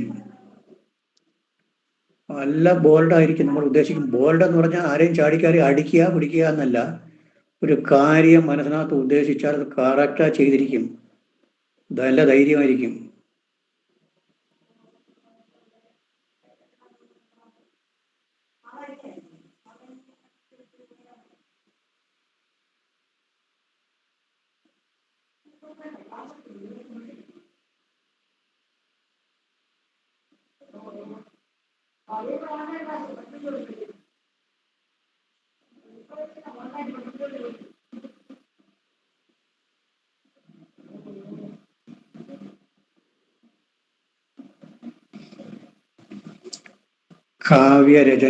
കാവ്യരചനയിൽ താല്പര്യമുള്ളവരായിരിക്കും. അതെഴുതിയോ? കാവ്യരചനയിൽ താല്പര്യമുള്ളവരെന്ന് എഴുതിയോ? ഇല്ല ഇല്ല എഴുതി. കാവ്യരചനയിൽ താല്പര്യമുള്ളവരായിരിക്കും. കാവ്യരചനയിൽ താല്പര്യമുള്ളവരായിരിക്കും. കാരണം വിദ്യയെ സൂചിപ്പിക്കുന്ന രണ്ടാം ഭാവവും ശനിയുടെ രാശിയാണ്. വിദ്യയെ സൂചിപ്പിക്കുന്ന രണ്ടാം ഭാവവും ശനിയുടെ രാശിയാണ്.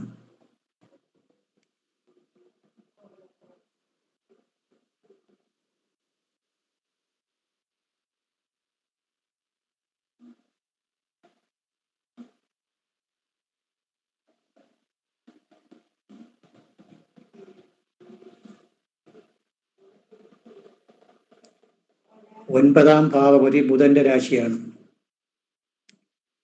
9 ഹയർ എഡ്യൂക്കേഷൻ.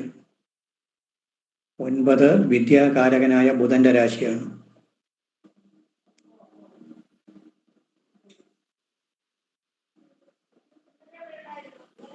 9 ബുധന്റെ രാശിയാണ്. വിദ്യാകാരകനായ ബുധന്റെ രാശിയാണ്.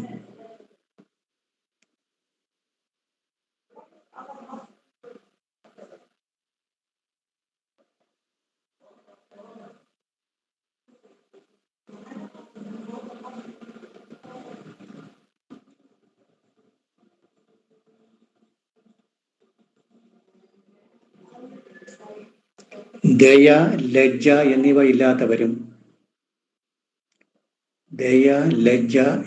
ഇല്ലാത്തവരും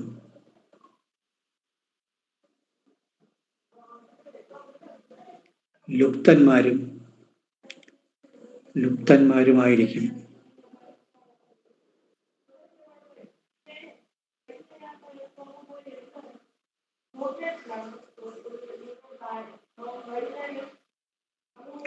പ്രായം ചെന്നതും നീചരുമായ സ്ത്രീകളിലോ പുരുഷന്മാരിലോ താല്പര്യം പ്രകടിപ്പിക്കാൻ ഇടവരും. നീചന്മാരും പ്രായം ചെന്നതുമായ സ്ത്രീകളിലോ,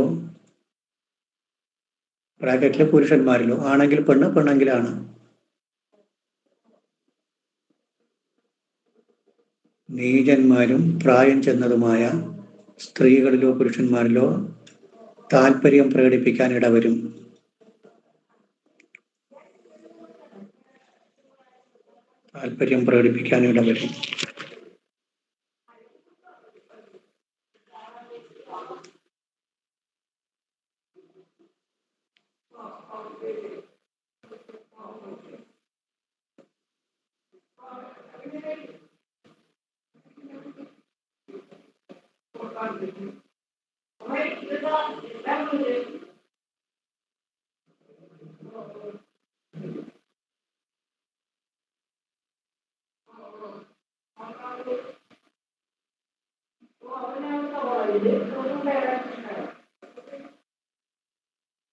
ഇതിലെന്തെങ്കിലും സംശയമുണ്ടോ? ഇനി എന്തെങ്കിലും ആർക്കെങ്കിലും പറയാനുണ്ടോ? കൂടുതലായിട്ട് വേറെ എവിടെയെങ്കിലുമൊക്കെ പഠിച്ച ആൾക്കാർ കാണും, വേറെ പോയിന്റുകളൊക്കെ അറിയാവുന്ന ആൾക്കാരുണ്ടാവും. അതാണ് അങ്ങനെ ചോദിച്ചത്.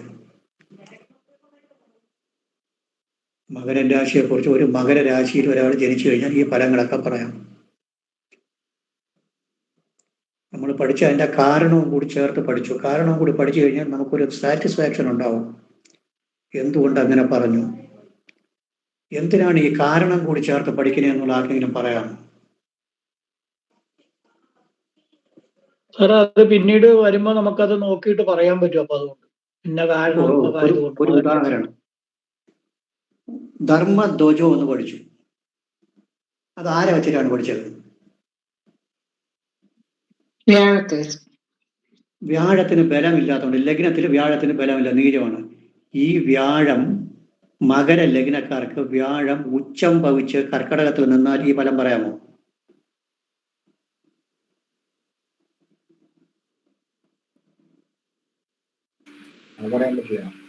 പറ്റൂല. നിങ്ങൾ തന്നെ പറഞ്ഞു പറ്റൂല എന്ന്. കാരണം തെറ്റി. നമ്മൾ ഇവിടെ പഠിക്കുന്നത് പൊതുവായ ഫലമാണ് പഠിക്കുന്നത്. പൊതുവായ ഫലം ഒന്നും നോക്കുന്നില്ല. മകര ലഗ്നത്തിനെ വച്ചിട്ട് മാത്രം ഉദ്ദേശിക്കുന്നു. ഗ്രഹങ്ങൾ എവിടെ നിൽക്കണമെന്ന് അറിഞ്ഞേ കൂടാ.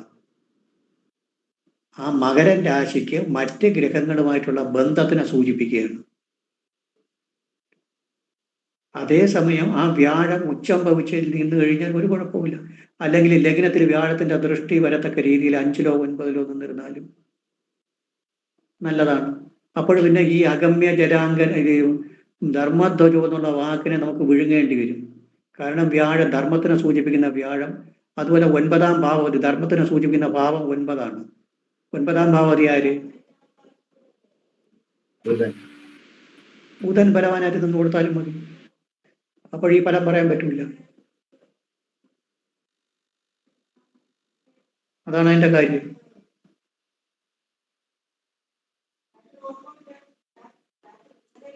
പത്തിലും വ്യാഴം നിന്നാലും പറ്റൂല്ലോ. എവിടെ? 10-ലും 5-ലും 10-ലും വ്യാഴം നിന്നാലേ പറയാൻ പറ്റൂല്ലോ. 5-ലും 9-ലും നിന്നാൽ ലഗ്നത്തിൽ ദൃഷ്ടി വരും. 10-ൽ നിന്നാലും മതി. 10-ൽ നിന്നാൽ നല്ല ബലമാണ്. കേന്ദ്രത്തിൽ നിൽക്കുക നല്ലത്. അപ്പോൾ അങ്ങനെയൊക്കെ അതും കൂടി നോക്കണം. നമ്മൾ ഇതെല്ലാം പറയുമ്പോൾ അതും കൂടി. അതുപോലെ ഈ നമ്മൾ സൗഭാഗ്യയുക്ത എന്ന് പറഞ്ഞു, ശുക്രൻ ബലമാണെങ്കിൽ ധൈര്യമായിട്ട് പറയാം. ശുക്രന് ബലമില്ലാതൊക്കെ വന്നു കഴിഞ്ഞാൽ സൗഭാഗ്യമൊക്കെ പറയാൻ കുറെ ബുദ്ധിമുട്ടുണ്ടാവും. അതുപോലെ 2-ാം ഭാവം തന്നെ കാവ്യകൃത്തം എന്ന് പറഞ്ഞു. 2-ാം ഭാവം ശനിയാണ്. ശനിക്ക് ബലമില്ലെങ്കിൽ പിന്നെ അതൊന്നും പറയാൻ പറ്റില്ല. അതെല്ലാം കൂടി നോക്കി എടുത്ത് പറഞ്ഞു കഴിഞ്ഞാൽ ഒരുവിധം ഫലം ക്ലിയർ ആവും. അതാണ് അങ്ങനെ പഠിക്കുന്നതിൻ്റെ ഉദ്ദേശം. ഇത് കുറേ ദിവസം കഴിഞ്ഞ് നിങ്ങൾ കുറേ പഠിച്ച് പ്രിലിമിനറി ഒക്കെ കഴിഞ്ഞിട്ട് പിന്നെ ഈ നോട്ട് എടുത്ത് വെച്ച് വായിച്ചു കഴിഞ്ഞാൽ ഭയങ്കര രസം തോന്നും. ഇനി അടുത്ത് നമുക്ക് കുംഭലഗ്നം പഠിക്കണം. കുംഭം ശനിയുടെ മൂലത്രികോണ രാശി. അവിടെ ആർക്കും ഉച്ചവുമില്ല നീചവുമില്ല. ഒരു തോളില് കുടത്തിനെ ഏന്തിയ പുരുഷനാണ് അവിടുത്തെ ചിഹ്നം. അവിട്ടത്തിന്റെ പകുതിയും ശതയവും പൂരട്ടാതി മുക്കാലുമാണ് നക്ഷത്രങ്ങൾ. കാലപുരുഷന്റെ 11-ാം രാശി.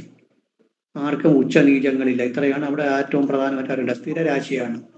മറ്റേത് ചരരാശി, ഇത് സ്ഥിരരാശി. കുറച്ചുകൂടെ കാര്യങ്ങളൊക്കെ വ്യക്തത ഉണ്ടാവും. എല്ലാത്തിനും ഒരു ഇരുത്തം വന്ന സ്വഭാവമായിരിക്കും. ആചാര അനുഷ്ഠാനങ്ങളിലൊക്കെ താല്പര്യം ഉണ്ടാകും. അങ്ങനെയൊക്കെ വരും. പിന്നെ വ്യക്തത ഉണ്ടാവും. കാര്യത്തിന് എല്ലാത്തിനും ഉറച്ച തീരുമാനം ഉണ്ടാവും. അതാണ് സ്ഥിരരാശിയുടെ പ്രത്യേകത. പുരുഷരാശിയാണ് സ്ഥിരരാശിയാണ്. സ്ഥിരരാശി എന്ന് പറഞ്ഞാൽ കാര്യം എല്ലാത്തിനും ദൃഢനിശ്ചയം, എല്ലാത്തിനും ഒരു ദൃഢനിശ്ചയമുള്ള കാര്യങ്ങളായിരിക്കും. എടുക്കുന്ന തീരുമാനങ്ങളൊക്കെ ദൃഢനിശ്ചയമുള്ള തീരുമാനങ്ങളായിരിക്കും. പുരുഷരാശിയാണ്. ദൃഢനിശ്ചയമുള്ള തീരുമാനങ്ങളായിരിക്കും. ആചാര അനുഷ്ഠാനങ്ങളിൽ താല്പര്യമുണ്ടാകും. പിന്നെ ഇവിടുത്തെ അടയാളം എന്താണ്? ഒഴിഞ്ഞ കുടം തോളിലേന്തിയ പുരുഷൻ. ഒഴിഞ്ഞ കുടം തോളിലേന്തിയ പുരുഷനാണ് ഇവിടുത്തെ അടയാളം. കുംഭം. ആർക്കും ഉച്ചനീചത്വങ്ങളില്ല. ഒരു ഗ്രഹത്തിനും ഉച്ചവുമില്ല, ഒരു ഗ്രഹത്തിനും നീചവുമില്ല. ആർക്കെങ്കിലും ഉച്ചനീചങ്ങൾ ആർക്കെങ്കിലും ഉണ്ടോ ഇവിടെ? ഇല്ല. ഒരു ഗ്രഹത്തിനും ഉച്ചവുമില്ല നീചവുമില്ല. ഉച്ചനീചങ്ങൾ ആർക്കുമില്ല. അവിട്ടത്തിന്റെ 2-ാം പകുതിയും ചതയവും പൂരട്ടാതി മുക്കാലും ആണ് നക്ഷത്രം. അവിട്ടത്തിന്റെ 2-ാം പകുതിയും പൂരട്ടാതിയും ഉത്രട്ടാതിയാണ് നക്ഷത്ര സമൂഹം. ഒഴിഞ്ഞ കുടം തോളിലേന്തിയ പുരുഷനാണ് അടയാളം. കാലപുരുഷന്റെ 11-ാം രാശി കണങ്കാലുകളാണ്. മുട്ടിന് താഴോട്ടുള്ള ഭാഗങ്ങൾ കണങ്കാലുകളാണ് ഇവിടുത്തെ അടയാളം. ഇവിടുത്തെ ശരീരഭാഗം 11-ാം രാശി ശരീരഭാഗം കണങ്കാലുകളാണ്. ഇത്രയാണ് പ്രധാനമായിട്ട് അറിയേണ്ടത്. ഇനി ഈ രാശി സ്ഥിരരാശിയാണ്. അതും കൂടി കൊണ്ട് പുരുഷരാശിയാണ്. ഇനി രാശി പറയുന്നത് ഇതൊരു പ്രത്യേക രാശിയാണ്. മകരുമായിട്ട് ഒരു ബന്ധവും ഇതിന് വരുന്നില്ല.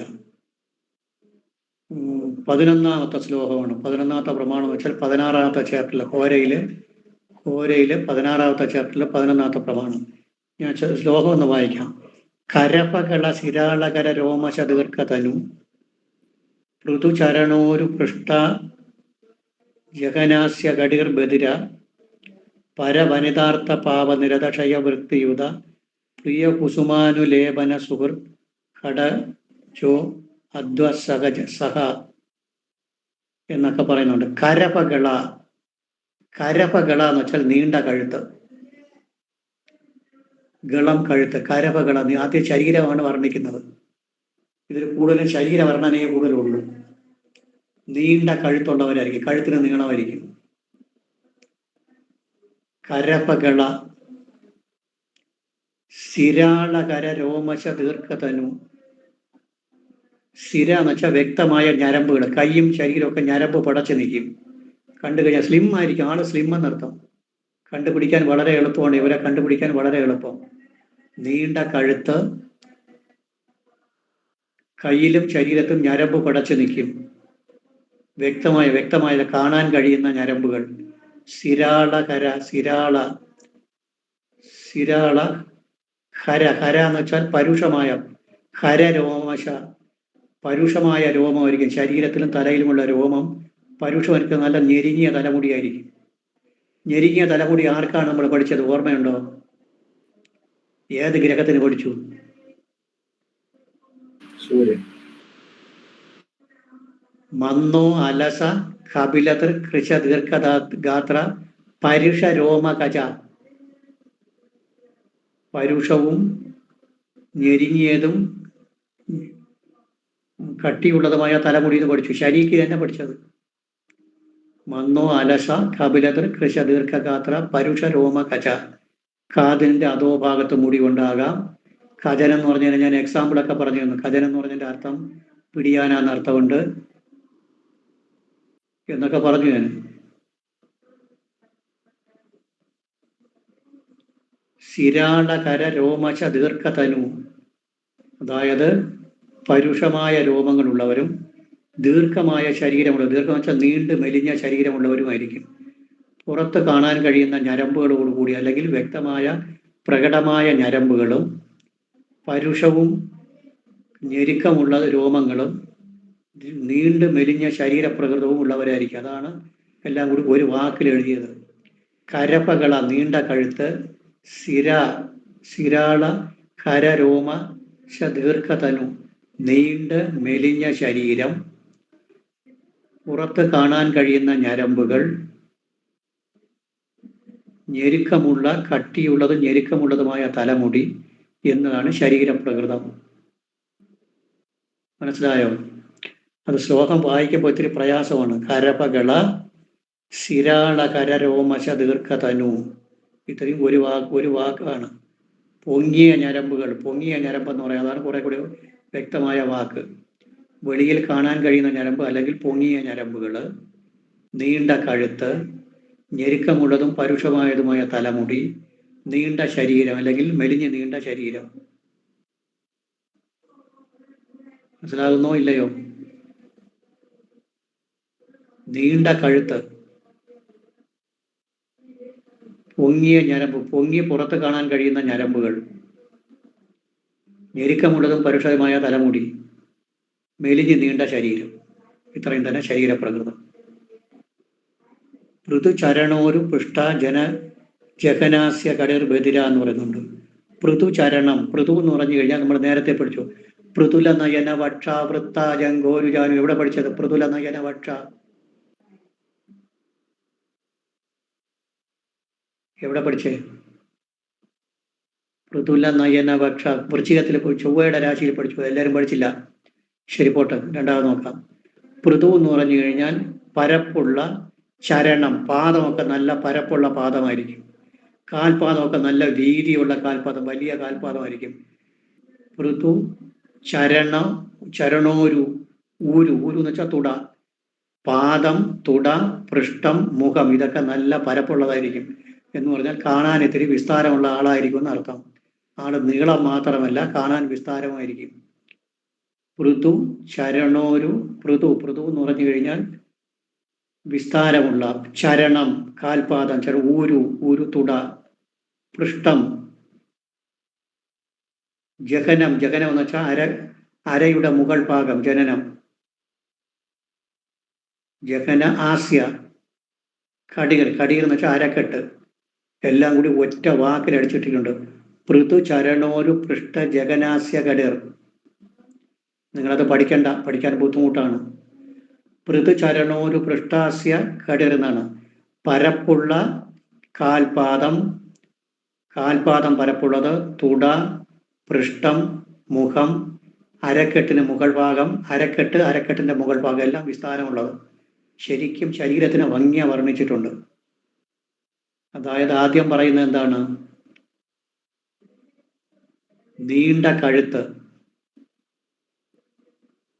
പൊങ്ങി പുറത്ത് കാണാൻ കഴിയുന്ന ഞരമ്പ്, ഞെരുക്കവും കട്ടിയുമുള്ള തലമുടി, നീണ്ട ശരീരം.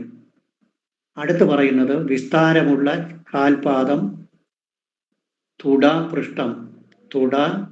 പൃഷ്ഠം, കാൽപാദം, ഇടുപ്പിന് മുകളിലുള്ള ഭാഗം, തുട, ഇടുപ്പിന് മുകളിലുള്ള ഭാഗം, മുഖം, ഇതൊക്കെ നല്ല പൃഷ്ഠം, ഇതെല്ലാം നല്ല പരപ്പുള്ളതായിരിക്കും.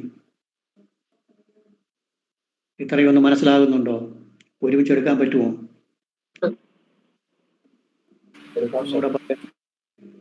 വേണമെങ്കിൽ അടുത്ത ക്ലാസ്സിൽ ഒന്നുകൂടെ പറയാം. ഇത് പറയാൻ ബുദ്ധിമുട്ടില്ല.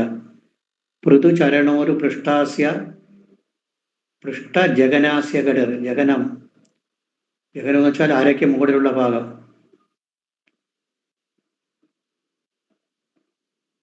അതായത് കരപകളം, നീണ്ട കഴുത്ത്, കയ്യിലും ശരീരത്തിലും കയ്യിലൊക്കെ പൊങ്ങിയ ഞരമ്പുകള്, ഞെരുക്കമുള്ളതും പരുഷതുമായ രോമം, നീണ്ട ശരീരം, വിസ്താരമായ കാൽപാദം, തുട, അരക്കെട്ടിന് മുകളിലുള്ള ഭാഗം, മുഖം, പൃഷ്ഠം. ഇതാണ് ശരീരത്തിന്റെ ഭംഗി. ഇനി അടുത്ത് ബധിര എന്ന് പറയുന്നുണ്ട്. ബധിര എന്ന് പറഞ്ഞാൽ ചെവി കേട്ടുകൂടാ എന്ന് മാത്രമല്ല, എന്തെങ്കിലും പറഞ്ഞാൽ ചെവി കൊള്ളൂല, ശ്രദ്ധിക്കൂല, മൈൻഡ് ചെയ്യൂല എന്നുള്ള അർത്ഥവും എടുത്തോളാം. നമ്മൾ പ്രശ്നത്തിലൊക്കെ വരുമ്പോൾ അങ്ങനെ എടുക്കേണ്ടി വരും. ബധിര, കാത് കേൾക്കാൻ വഴിയില്ലാത്ത, കാത് കേട്ടുകൂടാതെ വരാം, അല്ലെങ്കിൽ എന്ത് വരാം, ശ്രദ്ധിക്കാതെ, പറയുന്നതിന് ചെവിക്കൊള്ളാത്ത ഒരവസ്ഥയും പറയാൻ വേണ്ടി ബധിര. പരവനിതാർത്ഥ പാപനിരത. അതാണ് ഒരു പ്രധാന പോയിന്റാണത്. ഒരു നെഗറ്റീവ് പോയിന്റാണ്. പരവനിതാർത്ഥ പാപനിരത. പരവനിതകളിലും പാപകർമ്മങ്ങളിലും താല്പര്യം ഉണ്ടാവും. മറ്റു വനിതകളെ ഉപദ്രവിക്കുക, മറ്റു വനിതകളിൽ താല്പര്യവും പാപകർമ്മങ്ങളിൽ താല്പര്യവും ഉണ്ടാവും. അതെന്തുകൊണ്ട് പറയുന്നു എന്നുള്ളത് അറിയില്ല. മറ്റു വനിതകളിൽ താല്പര്യവും പാപകർമ്മങ്ങളിൽ താല്പര്യവും പ്രകടിപ്പിക്കുന്ന പരവനിതാർത്ഥ പാപനിരത. ആ ഒരു സെന്റൻസ് കാണാതെ പഠിച്ചു വച്ചേക്കണം. പ്രശ്നമൊക്കെ വരുമ്പോൾ അത് ഉപയോഗിക്കേണ്ടി വരും. ക്ഷയവൃത്തിയുത. ധനനാശവും ധനനേട്ടവും മാറി മാറി വന്നുകൊണ്ടിരിക്കും. ധനനാശവും ധനനേട്ടവും മാറി മാറി വരിക. എന്തുകൊണ്ടായിരിക്കാം അങ്ങനെ പറയുന്നത്? ധനനേട്ടവും ധനനാശവും മാറി മാറി വരിക എന്ന്. ലഗ്നാധിപന് 12ാം ഭാവത്തിന്റെയും കൂടെ ഉള്ളതുകൊണ്ട്. ലഗ്നാധിപന് 12ാം ഭാവത്തിന്റെ ആധിപത്യവും കൂടെ ഉണ്ട്. ഇപ്പൊ ലഗ്നാധിപനും 12ാം ഭാവാധിപനും ഒരേ ആളാണ്. അത് തന്നെയാണ് കാര്യം. ധനം വരികയും പോവുകയും ചെയ്യും. കാരണം ലഗ്നാധിപൻ 12 എന്ന് വെച്ചാൽ വ്യയം ച പതനം, വ്യയം. ഇപ്പൊ ധനം വരികയും പോവുകയും ചെയ്യാം. പിന്നെ ധനാധിപൻ ഉച്ചം ഭവിക്കുന്നത് 6-ലാണ്. 2ാം ഭാവാധിപൻ എവിടെ ഉച്ചം വരുന്നത്? 6-ല്. ഫുൾ ബലം വരുന്നത് 6-ലാണ്. അങ്ങനെയും ഒരു കാര്യമുണ്ട്. ക്ഷയവൃത്തിയുത. ബധിര, ക്ഷയവൃത്തിയുത, പരവനിതാർത്ഥ പാവനിത, ക്ഷയവൃത്തിയുത. പ്രിയ കുസുമാന് ലേപ എന്ന് പറയുന്നുണ്ട്. ഈ വെച്ചാൽ പ്രിയ, നമ്മുടെ പുഷ്പങ്ങള്, പിന്നെ ബാക്കി സുഗന്ധദ്രവ്യങ്ങൾ, ഇതിലൊക്കെ വലിയ താല്പര്യമായിരിക്കും. എന്ന് വെച്ചാൽ നമ്മൾ ഒരുങ്ങിയെടുത്ത് നടക്കാനൊക്കെ ഭയങ്കര താല്പര്യം ഉണ്ടാവും. പൂക്കളിലും സുഗന്ധദ്രവ്യങ്ങളിലൊക്കെ നല്ല താല്പര്യമുള്ളവരും, പൂക്കളിലും സുഗന്ധദ്രവ്യങ്ങളിലും താല്പര്യമുള്ളവരായിരിക്കും. എന്ന് പറഞ്ഞാൽ അർത്ഥം എന്തെന്ന് ചോദിച്ചാൽ, ഒന്ന് ഒരുങ്ങിയെടുത്ത്, ഒന്ന് ഭംഗിയായിട്ട് ഡ്രസ്സൊക്കെ ചെയ്ത് ഒരുങ്ങിയെടുത്ത് നടക്കാൻ നല്ല താല്പര്യമുള്ളവരായിരിക്കും. അത് ശുക്രന്റെ സ്വഭാവമാണ്. ശുക്രൻ യോഗകാരകനാണ്. അത് തന്നെയാണ് കാര്യം. ഈ ലഗ്നത്തിനും ശുക്രൻ യോഗകാരകനാണ്. 4-ന്റെയും 9-ന്റെയും അധിപതി. അത് തന്നെയാണ് കാര്യം. ഹഡജോ അധ്വസഹജ, അത് ശകനശക്തി ഭയങ്കരമായിരിക്കും, നല്ല സഹിക്കാനുള്ള കഴിവും ഉണ്ടായിരിക്കും. അത്രയും തന്നെ ഇതിൽ പറയുന്നത്. പൂക്കളിലും വാസനദ്രവ്യങ്ങളിലും ഒക്കെ വലിയ താല്പര്യം ഉണ്ടായിരിക്കും, നല്ല എന്തും സഹിക്കാനുള്ള കഴിവും ഉണ്ടായിരിക്കും.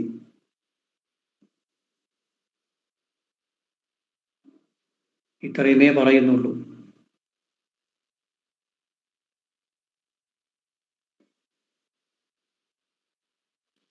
സർ, കട്ടിർ ബധിരഹ, കട്ടിർ എന്ന് വെച്ചാൽ എന്താണ് മീനിങ്?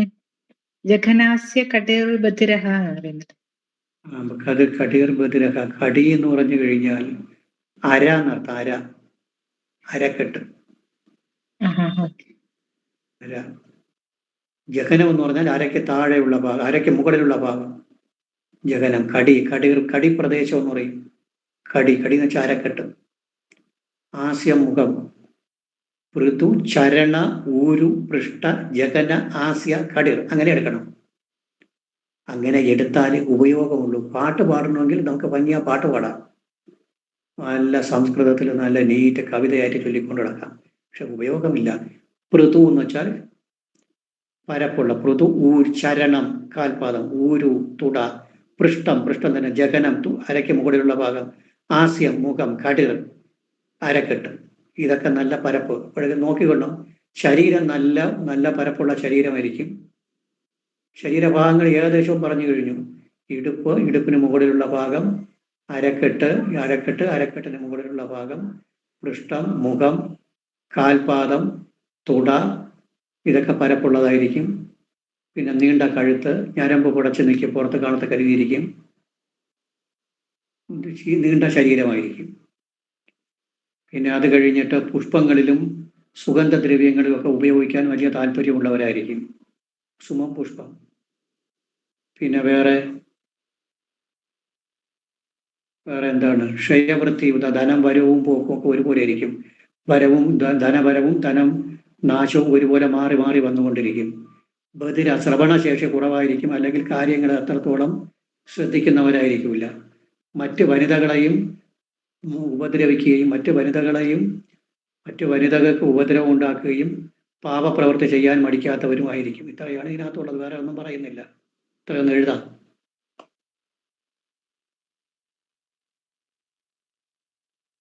കുംഭം സ്ഥിരരാശിയാണ്. കുംഭം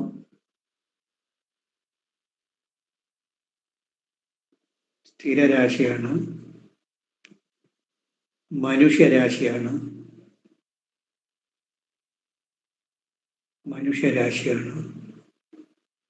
കാലപുരുഷന്റെ 11ാം രാശി. കാലപുരുഷന്റെ 11ാം രാശി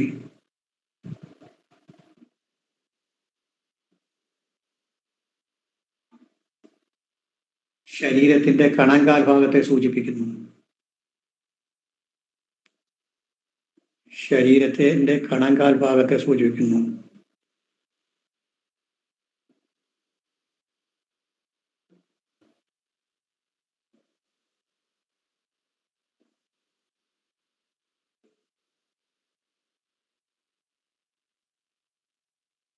ശരീരത്തിന്റെ കണങ്കാൽ ഭാഗത്തെ സൂചിപ്പിക്കുന്നു.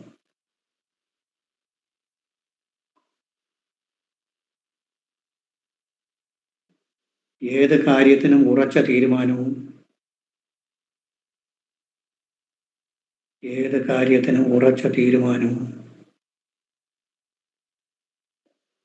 ആചാര അനുഷ്ഠാനങ്ങളിൽ താല്പര്യമുള്ളവരും ആണ്. ഏത് കാര്യങ്ങളിൽ ഉറച്ച തീരുമാനവും ആചാര അനുഷ്ഠാനങ്ങളിൽ താല്പര്യമുള്ളവരുമാണ്.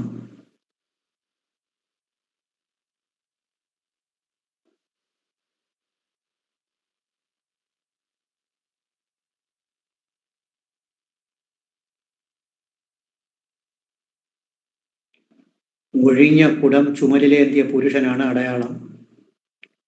ഒഴിഞ്ഞ കുടം ചുമലിലേന്തിയ പുരുഷനാണ് അടയാളം.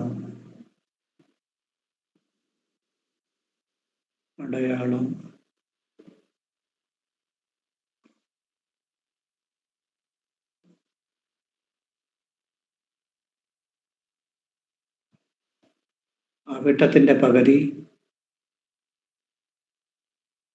ശതയം പൂരട്ടാതി മുക്കാൽ. അവിട്ടത്തിന്റെ പകുതി ശതയം പൂരുരുട്ടാതി മുക്കാൽ ആണ് ഇവിടുത്തെ നക്ഷത്രം.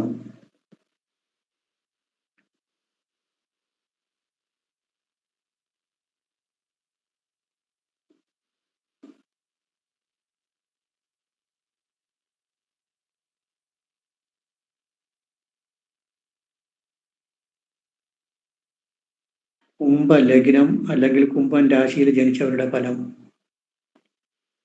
കുംഭ ലഗ്നം അല്ലെങ്കിൽ കുംഭം രാശിയിൽ ജനിച്ചവരുടെ ഫലം.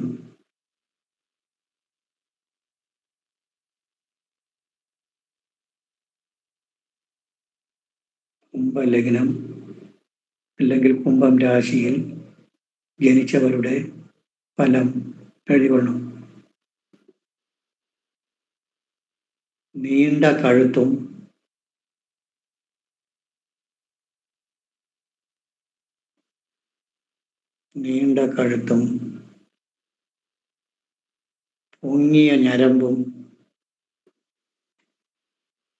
പൊങ്ങിയ ഞരമ്പുകളും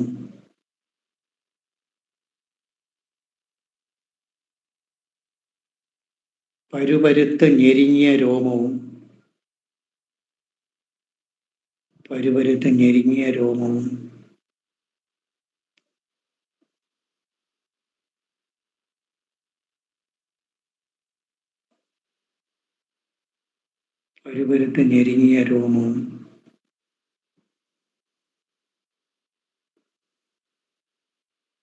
നീണ്ട ശരീരപ്രകൃതവും ഉള്ളവരാണ്.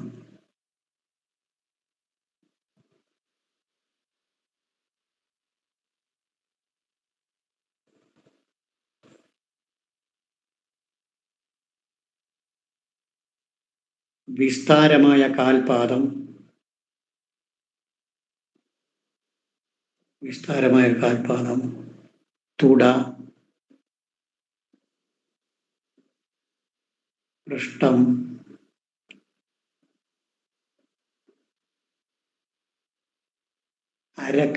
അരക്കെട്ടിന്റെ മുകൾ ഭാഗം,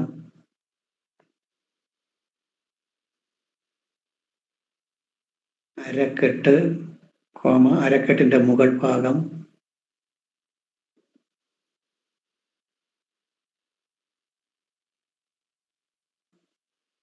മുഖം,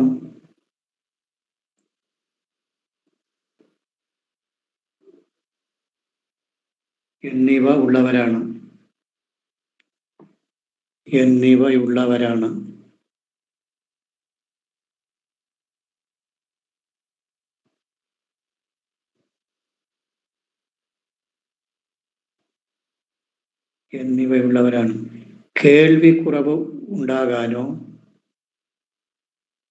കേൾവിക്കുറവ് ഉണ്ടാകാനോ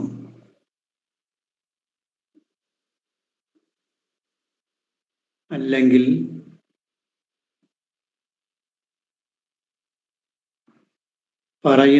മറ്റുള്ളവർ പറയുന്നത് ചെവിക്കൊള്ളാനുള്ള താല്പര്യമില്ലാത്തവരോ ആയിരിക്കും. അല്ലെങ്കിൽ മറ്റുള്ളവർ പറയുന്നത്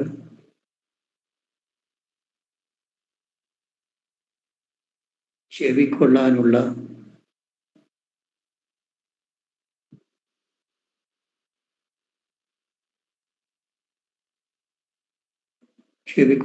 താല്പര്യമില്ലാത്തവരോ ആയിരിക്കും.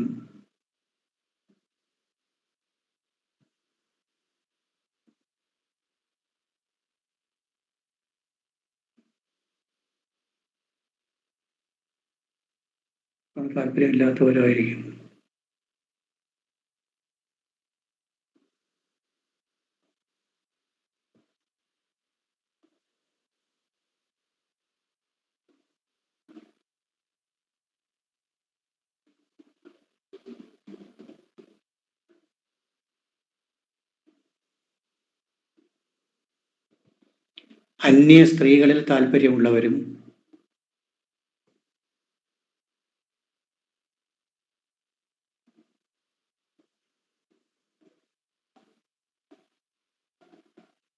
അന്യ സ്ത്രീകളിൽ താല്പര്യമുള്ളവരും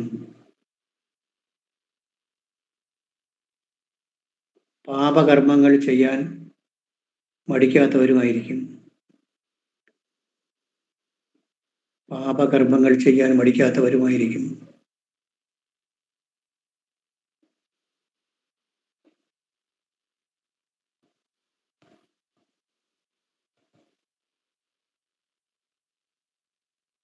ധനനേട്ടവും ധനനാശവും മാറി മാറി വന്നുകൊണ്ടിരിക്കും. ധനനേട്ടവും ധനനാശവും മാറി മാറി വന്നുകൊണ്ടിരിക്കും.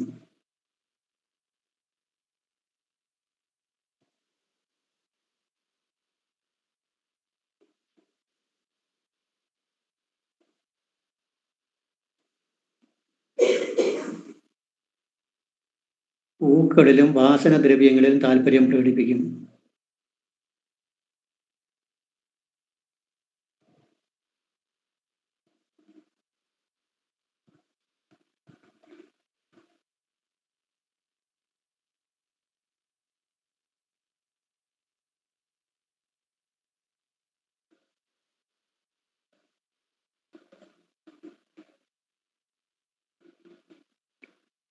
നല്ല സഹനശക്തി ഉള്ളവരായിരിക്കും. നല്ല സഹനശക്തി, സഹിക്കാനുള്ള കഴിവ്, സഹനശക്തി ഉള്ളവരായിരിക്കും. അത്ര തന്നെ.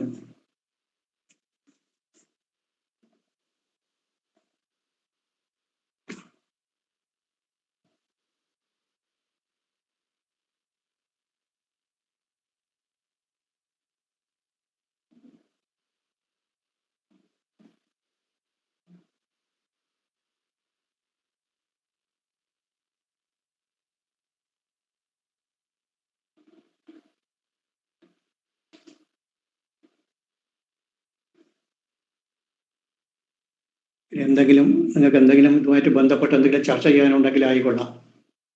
എന്തെങ്കിലും കാര്യങ്ങൾ അറിയണമെങ്കിൽ ചർച്ച ചെയ്യണമെങ്കിൽ ആരെങ്കിലും ചോദിച്ചോളാം. 50 മിനിറ്റ്.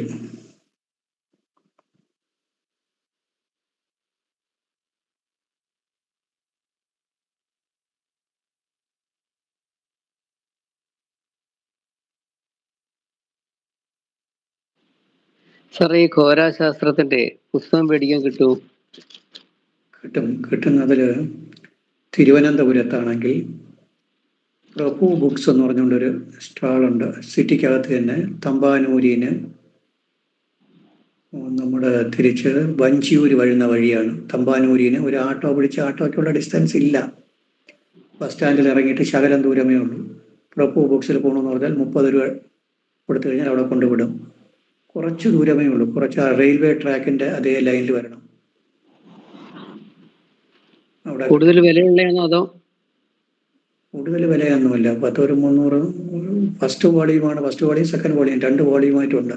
അത് ഒന്ന് വന്നിട്ട് കൈക്കുളങ്ങര രാമവാര്യരുടേതാണെങ്കിൽ 2 വോളിയുമായിട്ട് വരും. ബാക്കിയുള്ളതാണെങ്കിൽ ഒറ്റ വോളിയുമേ ഉള്ളൂ.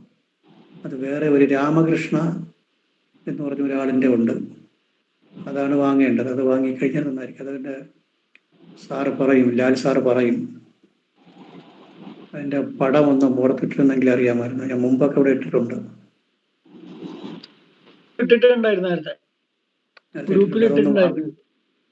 അത് വാങ്ങണത് കുറെ പഠിച്ചതിന് ശേഷം അത് വാങ്ങുകയും നമ്മൾ പഠിപ്പിച്ച പോർഷനെ മാത്രമേ വായിക്കാൻ നിൽക്കാവൂ. ബാക്കിയുള്ളിടത്ത് വായിക്കണമെങ്കിൽ വായിച്ചാൽ ചിലപ്പോൾ മനസ്സിലാവില്ല. ഭയങ്കര ടൈറ്റ് എന്നൊന്നും ആരും പറയരുത്. നമ്മൾ പഠിപ്പിച്ച ഭാഗങ്ങളെ ഒന്ന് വായിച്ചു കഴിഞ്ഞാൽ നന്നായിരിക്കും. സ്റ്റെപ്പായിട്ട് വായിക്കുന്നത്. അങ്ങനെയുള്ളൊരു ബുക്കാണ്. നല്ല സ്റ്റാൻഡേർഡ് ബുക്കാണ്. സംസ്കൃത ശ്ലോകങ്ങളൊക്കെ അതിൽ കാണത്തില്ലേ സാറേ? എല്ലാം. പിന്നെ അതിനെ എങ്ങനെ പിരിച്ചെടുക്കണമെന്നൊക്കെ ഇപ്പം നമ്മൾ പഠിച്ചല്ലോ. കരപകള സിരാള കരരോമശ ദീർഘതനു നടന്നു. പക്ഷെ അത് നമ്മൾ പറഞ്ഞു തന്നാലേ മനസ്സിലാവുള്ളൂ. അത് എങ്ങനെ എടുക്കണം? കരപകള സിരാള കരരോമശ ദീർഘതനു. അതുപോലെ നമ്മളിപ്പോൾ വേറൊരു സെന്റൻസ് പഠിച്ചു. ഋതുചരണോരു പൃഷ്ട ജഗനാസ്യ കടൽ നടന്നാൽ നിങ്ങൾക്ക് എങ്ങനെ എടുക്കണം എന്നുള്ള ഒരു പിടിയും കിട്ടൂല. പിന്നെ സംസ്കൃതമൊക്കെ അറിയാം. നല്ല മലയാളത്തിലെ ലിറ്ററേച്ചറൊക്കെ ക്വാളിഫിക്കേഷൻ ഉള്ളവരും അവരൊക്കെ മിടുക്കരായിരിക്കും. അവരെടുക്കാൻ അവരൊക്കെ കഴിയും. ഋതു ചരണ ഊരു പൃഷ്ട ജഗന അസ്യ ഖഡിർ അങ്ങനെ എടുത്താൽ ഉപയോഗമുള്ളൂ. പൃഥു പരപ്പുള്ളത്, ചരണം കാൽപാദം, ഊരു തുട, പൃഷ്ടം പൃഷ്ഠഭാഗം, ജഗനം ജഗനം എന്ന് വെച്ചാൽ അരക്കെട്ടിന്റെ മുകൾ ഭാഗം, ആസ്യം മുഖം, ഖഡിർ അരക്കെട്ട്. ചിലപ്പോൾ ഒരു ഭാഗം നാസ്യ സ്യ എന്നാണ് കിടക്കുന്നത്, അതിന് ആസ്യം എന്ന് എടുക്കണം. ജഗനാസ്യ നാസ്യ നടപ്പെടും, ജഗനം ആസ്യം അങ്ങനെ എടുക്കേണ്ടത്. ഒന്ന് ഇസ്യ നടക്കുമ്പോൾ നമ്മൾ കളഞ്ഞിട്ട് അങ്ങ് പോകും, എന്തോ ഒരു ഇസ്യ അങ്ങ് പോട്ടെന്നാണ് കണക്കാക്കി പോകും. ആസ്യം എന്നുള്ളൊരു വാക്കാണ് അവിടെ വന്നിട്ടുള്ളത്. അപ്പോൾ അങ്ങനെ എടുക്കണമെങ്കിൽ ഒരാളുടെ സഹായം വേണം. അത് അടിയിൽ വരച്ചിട്ട്, പെൻസിൽ കൊണ്ട് അടിയിൽ വരച്ചിട്ടിട്ട് മോഡിൽ എഴുതിയിടണം. ഋതു, ചരണം, ഊരു, പൃഷ്ടം, ജഹനം, ഹാസ്യം, ഖഡിർ. ഖഡിർ ഇപ്പൊ ഒരാൾ ചോദിച്ചു കടി എന്ന് വെച്ചാൽ എന്തെന്ന് ചോദിച്ചു. ഖഡിർ എന്ന് പറഞ്ഞു കഴിഞ്ഞാൽ അരക്കെട്ട്.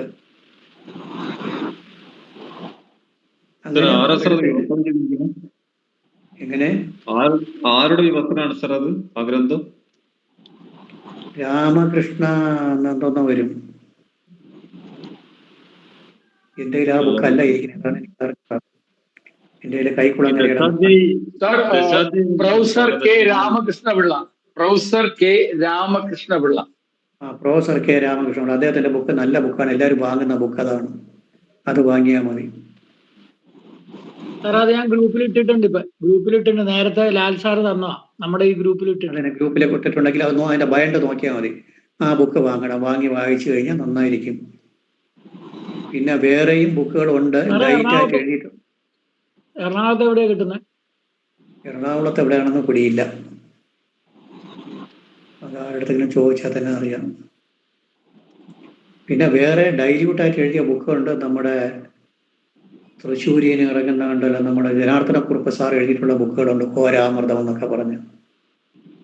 ആ ബുക്കുകളൊക്കെ വായിച്ചാൽ, അതൊക്കെ വായിക്കണമെങ്കിൽ ഭയങ്കരമായിട്ട് വിശദീകരിച്ച് എഴുതിയിട്ടുണ്ട്. ഒരുപാട് വോളിയം ഉണ്ട്, മെനക്കെട്ടിരുന്ന് വായിക്കുന്നവർക്കേ പറ്റുള്ളൂ. നല്ല ബുക്കാണ്, നല്ല ഡൈല്യൂട്ട് ചെയ്ത് അതിൻ്റെ കാര്യകാരണ സഹിതമൊക്കെ നമ്മളൊക്കെ അതൊക്കെയാണ് വായിച്ചിട്ടുള്ളത്.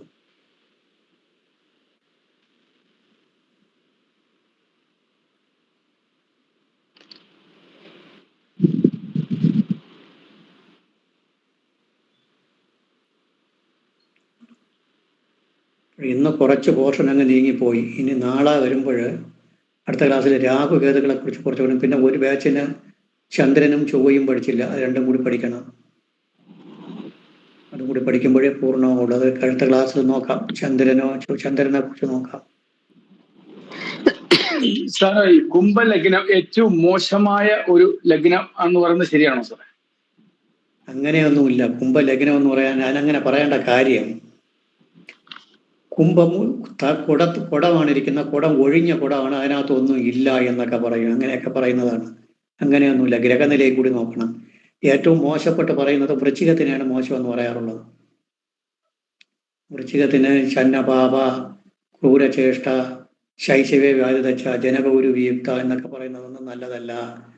പക്ഷെ അതാണ് പറഞ്ഞത്, എന്തുകൊണ്ട് അങ്ങനെ പറയുന്നു എന്നുള്ളത് കൂടി അറിഞ്ഞിട്ട് വേണം അത് തീരുമാനിക്കാൻ. സാർ ശരിക്കും പറഞ്ഞാൽ സാർ രാശിചക്രത്തില് 11ാം ഭാവം അല്ലേ കുംഭം, അപ്പൊ അങ്ങനെ മോശം പറയാൻ പാടില്ലല്ലോ അല്ലെ? പാടില്ല. അതിന്റെ പറയുന്നത് ഒഴിഞ്ഞ കുടമാണ് തോടിട്ടിരിക്കുന്നത്, അതുകൊണ്ട് ഇവരെ കയ്യിൽ ഒന്നും നിൽക്കില്ല എന്നൊക്കെ പറയുന്നത് അതിനൊന്നും ഒരു ലോജിക്കില്ല. എങ്കിലും ഒരു കാര്യമുണ്ട്, ധനത്തിന്റെ അധിപൻ ആരാണ്? കുംഭലഗ്നത്തിന് ധനത്തിന്റെ അധിപൻ ആരാണ്? വ്യാഴം. 2ന്റെയും 11ന്റെയും അധിപൻ വ്യാഴം. ആ വ്യാഴം ബലവാനായിട്ട് നിന്ന് കൊടുത്താൽ ധനം ഉണ്ടാവാത്തത്. 2ഉം 11ന്റെയും അധിപൻ വ്യാഴം. 2ഉം 11ഉം കൊണ്ടാണ് ധനത്തിനെ ചിന്തിക്കുന്നത്. ധനത്തിന്റെ 2ഉം 11ഉം കൊണ്ട് ധനത്തിനെ ചിന്തിക്കുന്നു. ഒരു കാര്യം, ധനത്തിന്റെ കാരകത്വവും വ്യാഴത്തിന്, ആ വ്യാഴം ബലവാനായിട്ട് നിന്ന് കൊടുത്താൽ ഒരു കുഴപ്പവുമില്ല, ഈ ദോഷം പരിഹരിച്ചു പോകും. ഒഴിഞ്ഞ കുടവിരിക്കട്ടെ, അല്ലെങ്കിൽ ഞണ്ട് ഇരിക്കട്ടെ. ഞണ്ട് വൃശ്ചികത്തിന്, കർക്കിടകത്തിന് ഞണ്ടാണ് എന്ന് പറഞ്ഞ ഞണ്ടിന്റെ സ്വഭാവം അവർ കാണിക്കുന്നത്. വൃശ്ചികത്തിന് തേളാകുമ്പോൾ വിഷം കൊടുക്കാണ്. അതാണ് അവരൊക്കെ അങ്ങനെയൊക്കെ പറയേണ്ടത്. അതിന്റെ ചില ലക്ഷണങ്ങൾ ഉണ്ടാവും. അവിടെ ശൈശവേ വ്യാധി തെച്ച ജനകഗുരു വിയുക്ത എന്നൊക്കെ പറയേണ്ട കാര്യം ചന്ദ്രനെയും ചൊവ്വയും വെച്ചിട്ട്, 9ാം ഭാവത്തില് ലഗ്നാധിപൻ, 9ൽ നീചം, അങ്ങനെയൊക്കെ വെച്ചിട്ട് അവർക്ക് ബലമുണ്ടെങ്കിൽ ഒരു കുഴപ്പവുമില്ല. പിന്നെ ഇതിൻ്റെയൊക്കെ ഒരു ലക്ഷണം ഉണ്ടാവും. ഒരു ലഗ്നത്തിന്റെ ചില പ്രകടിപ്പിക്കും, ചില സ്വഭാവങ്ങൾ പ്രകടിപ്പിക്കും. അത് തീക്ഷ്ണതയില്ലായിരുന്നാൽ മതിയല്ലോ. ഇപ്പൊ നെഗറ്റീവ് ഇല്ലാത്തവരാരുണ്ട്? എല്ലാവർക്കും നെഗറ്റീവ് പോയിന്റ്സ് അല്ല. നെഗറ്റീവിന്റെ സോഴ്സ് കുറവായിരുന്നാൽ മതിയല്ലോ. അതുണ്ടാവാതിരിക്കില്ല. അല്ലാതെ വൃശ്ചിക ലഗ്നക്കാരെല്ലാം മോശക്കാര്, കുംഭലഗ്നക്കാരെല്ലാം കയ്യിൽ കാശ് നിൽക്കാത്തവർ എന്ന് പറയുന്നതിലൊന്നും അർത്ഥമില്ല. അതിന്റെ ത്രികോണത്തിലും കേന്ദ്രങ്ങളിലൊക്കെ ബലമുള്ള ഗ്രഹങ്ങളിൽ നിന്നാൽ മാറ്റങ്ങൾ ഉണ്ടാവൂലേ? പിന്നെ മാറ്റം വരില്ലേ? ലഗ്നത്തിന്റെ തുല്യ പ്രാധാന്യം അതിന്റെ ത്രികോണത്തിനുണ്ട്. ശുക്രൻ, ഈ ലഗ്നക്കാർക്ക് ശുക്രൻ നേരെ നിന്ന് കൊടുത്താൽ മതി. ശുക്രൻ യോഗകാരകനാണ്, നേരെ നിന്ന് കൊടുത്താൽ ധാരാളം മതി. വ്യാഴമല്ല, ശുക്രനാണ് അവിടെ സൂക്ഷിക്കേണ്ടത്. വ്യാഴവും ശുക്രനും ഒക്കെ നേരെ നിന്ന്. സാറേ ശുക്രൻ ഇവർക്ക് 12 നിന്നാലോ? മകര ലഗ്നം ശുക്രൻ 12 നിൽക്കുന്ന ഒരാൾ എൻ്റെ വീട്ടിലുണ്ട്. ആ ശുക്രൻ എൻ്റെ കാലഘട്ടത്തിലാണ് ഞാൻ നേടിയത് അത്രയും. ഓക്കെ. കുംഭത്തിന് 12 കുംഭലഗ്നത്തിന് 12 മകര ലഗ്നം ശുക്രൻ 12 പരടി നക്ഷത്രം, ശുക്രദശയിൽ ജനനം. 15.5 വയസ്സ് വരെ ശുക്രൻ ഉണ്ടായിരുന്നു. ഈ 15.5 വയസ്സിന് വെച്ച് ഞാൻ എന്തൊക്കെ നേടണോ അതൊക്കെ നേടിയിട്ടുണ്ട്.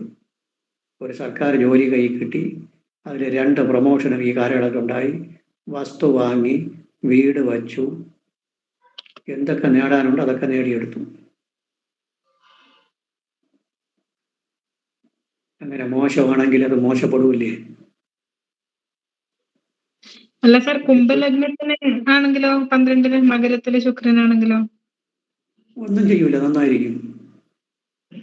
12 ശുക്രൻ നല്ല ഫലമേ കൊടുക്കുകയുള്ളൂ. ശുക്രന്റെ ഫലം എന്താണ് പറയുന്നത്?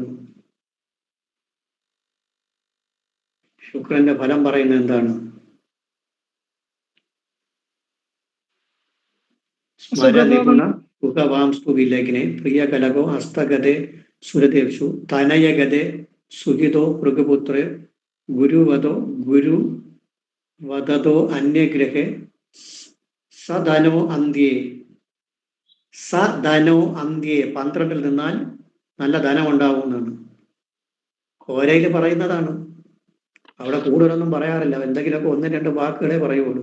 പറയുന്ന അത്രയും സ്വർണ്ണ ലിപി കൊണ്ട് എഴുതേണ്ടത്. സധനോ അന്ത്യേ, അന്ത്യത്തിൽ നിന്നാൽ ധനം ഉണ്ടാവും. പ്രത്യേകിച്ച് മകര ലഗ്നക്കാർക്കും കുംഭലഗ്നക്കാർക്ക് യോഗകാരകനാണ്. അന്ത്യത്തിൽ നിന്നാൽ ധനവും ഉണ്ടാവും, ഒരു കുഴപ്പവും ചെയ്യൂല.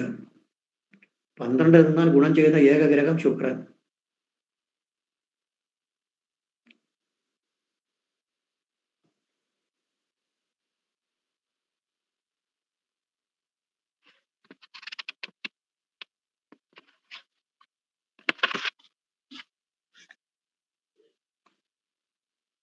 വേറെ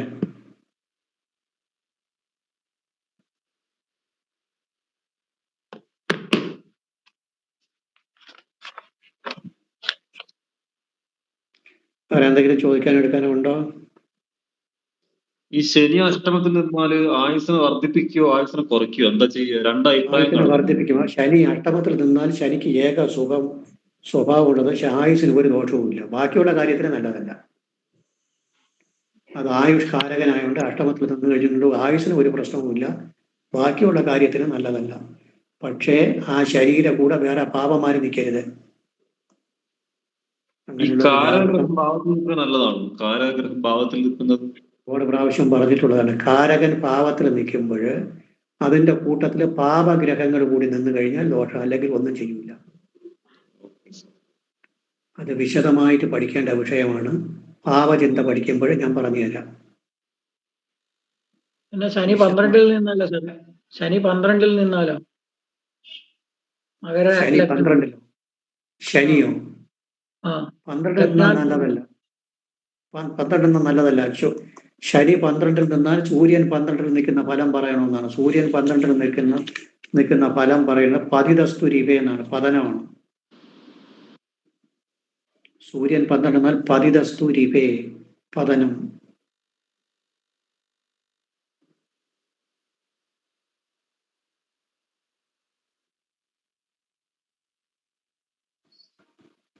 ഈ കാരകൻ പാവത്തിൽ നിന്നാലുള്ളതിന് ഒരു ചെറിയ ഒരു കാര്യമാണ് ഇപ്പൊ പറഞ്ഞുതരാം. സമയം പോകുന്നു. സമയം ഒരുപാടായി. ഒരു കാര്യം 1 മിനിറ്റിൽ പറഞ്ഞിട്ട് കേൾക്കാം. പറഞ്ഞിട്ട് എന്നിട്ട് വൈൻഡപ്പ് ചെയ്യാം.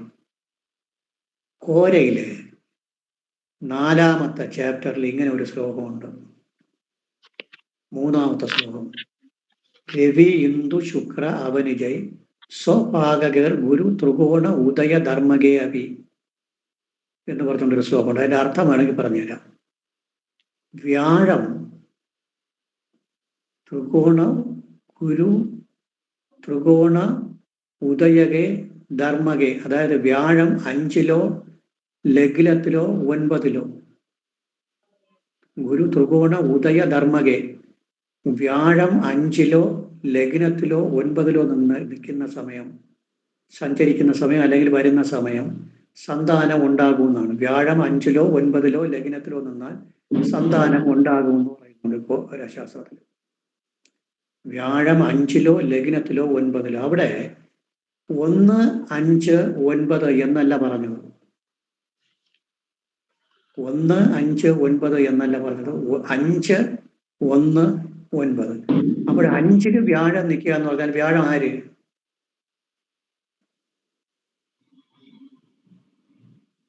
സന്താനകാരകൻ.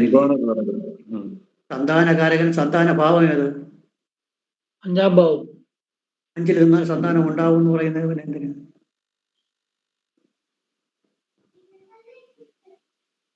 അവിടെ പൊട്ടിയില്ലേ? ഒരു കാര്യം പറയണ്ട. ഒരു ലഗ്നം പറയണം. വൃശ്ചിക ലഗ്നം എടുക്കുക. വൃശ്ചിക ലഗ്നം 5-ല് വ്യാഴം നിൽക്കുകയാണ്. അപ്പോൾ ഏത് രാശിയിൽ വരും? മീനം. അപ്പോൾ 5-ാം ഭാവാധിപനാര്? ചൊവ്വ. 5-ാം ഭാവാധിപൻ വ്യാഴം. വ്യാഴം തന്നെ. സന്താനകാരകനാര്? വ്യാഴം. ആ വ്യാഴം അവിടെ തന്നെ നിന്ന് കഴിഞ്ഞാൽ എന്തായി? വൃശ്ചിക ലഗ്നക്കാരന് മീനത്തിൽ വ്യാഴം നിന്നാൽ എങ്ങനെ ഇരിക്കും എന്നാണ് ചോദ്യം. രാശിയായി. 5-ാം ഭാവപതി 5-ൽ തന്നെ നിൽക്കുന്നു. 5-ാം ഭാവപതി 5-ല്, സന്താനകാരകൻ 5-ല്, എല്ലാം കൂടെ ഒരിടത്തായി. ശരിയല്ലേ? ശരിയാണ്. മനസ്സിലായി. 5-ാം ഭാവപതി ആരെന്ന് ചോദിച്ചാൽ വ്യാഴം. വ്യാഴം 5-ാം ഭാവത്തിൽ നിൽക്കുന്നു. സന്താനകാരകനും നിൽക്കുന്നു. അപ്പോൾ കാരകൻ ഭാവത്തിൽ വന്നു. ശരിയല്ലേ? അവിടെ ഒരു പാപഗ്രഹം കൂടി ഒന്ന് കണക്കാക്കുക. ഫോർ എക്സാമ്പിൾ ശനി. എങ്കിലും എങ്ങനെ ഇരിക്കും പറഞ്ഞു നോക്കണം. അവിടെ ശനി അല്ലെങ്കിൽ രാഹു ആവും.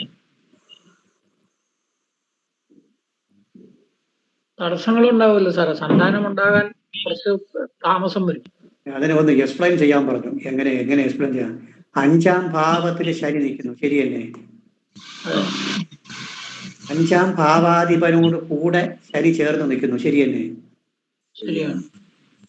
സന്താനകാരകനോടുകൂടെ ശനി നിൽക്കുന്നു. ശരിയല്ലേ? ശരിയാണ്. എല്ലാം കൂടി ഒരുമിച്ചായി. അപ്പോഴും കുഴപ്പമുണ്ടാവും. 5-ാം ഭാവത്തിന് ശനി ബന്ധം, 5-ാം ഭാവപതിക്ക് ശനി ബന്ധം, സന്താനകാരകൻ എല്ലാം കൂടി ഒരുമിച്ചായി. ഇങ്ങനെ വന്നാൽ കുഴപ്പമുണ്ടാവും. കാരകൻ പാപത്തിൽ വരികയും അതോടൊപ്പം ഒരു പാപനം കൂടി വരികയും ചെയ്താൽ നാശമുണ്ടാവും. അല്ലെങ്കിൽ ഒന്നും ചെയ്യൂല, പ്രോസ്പെറിറ്റിയേ ഉണ്ടാവുള്ളൂ. ആ വ്യാഴം മാത്രമായിട്ട് അവിടെ നിൽക്കുക. അതിന് ഒരു പാപബന്ധവും ഇല്ലാതെ നിന്ന് കഴിഞ്ഞാൽ ഒരു ദോഷവും ചെയ്യൂല, നല്ലതേ ചെയ്യുള്ളൂ. ഓക്കെ, മനസ്സിലായോ? മനസ്സിലായി. കാരകനും പാപത്തിന് ഒരു പാപം നിൽക്കുമ്പം പാപത്തിന് പാപബന്ധമായി, കാരകനും പാപബന്ധമായി. പാപം, പാപപതി, കാരകൻ 3 പേരെയും നോക്കണം. പാപത്തിനെ നോക്കണം, പാപപതിയെ നോക്കണം, കാരകനെ നോക്കണം. ഇത് ഞാൻ ഈ പറഞ്ഞ രീതി വരുമ്പോൾ 3 പേർക്കും കൂടി ഒരുമിച്ച് പാപബന്ധമായി. അപ്പോൾ ദോഷം ചെയ്യും. അതല്ലാതിരുന്നാൽ ഒന്നും ചെയ്യൂല. ഇത് നമുക്ക് വിശദീകരിച്ച് 2ാമത് പഠിക്കാം. ഇപ്പോൾ ഇത്രയും മതി. ഓക്കെ, സമയമായി. നിർത്താമോ? നിർത്താം sir. Thank you sir. Good night. Namaste.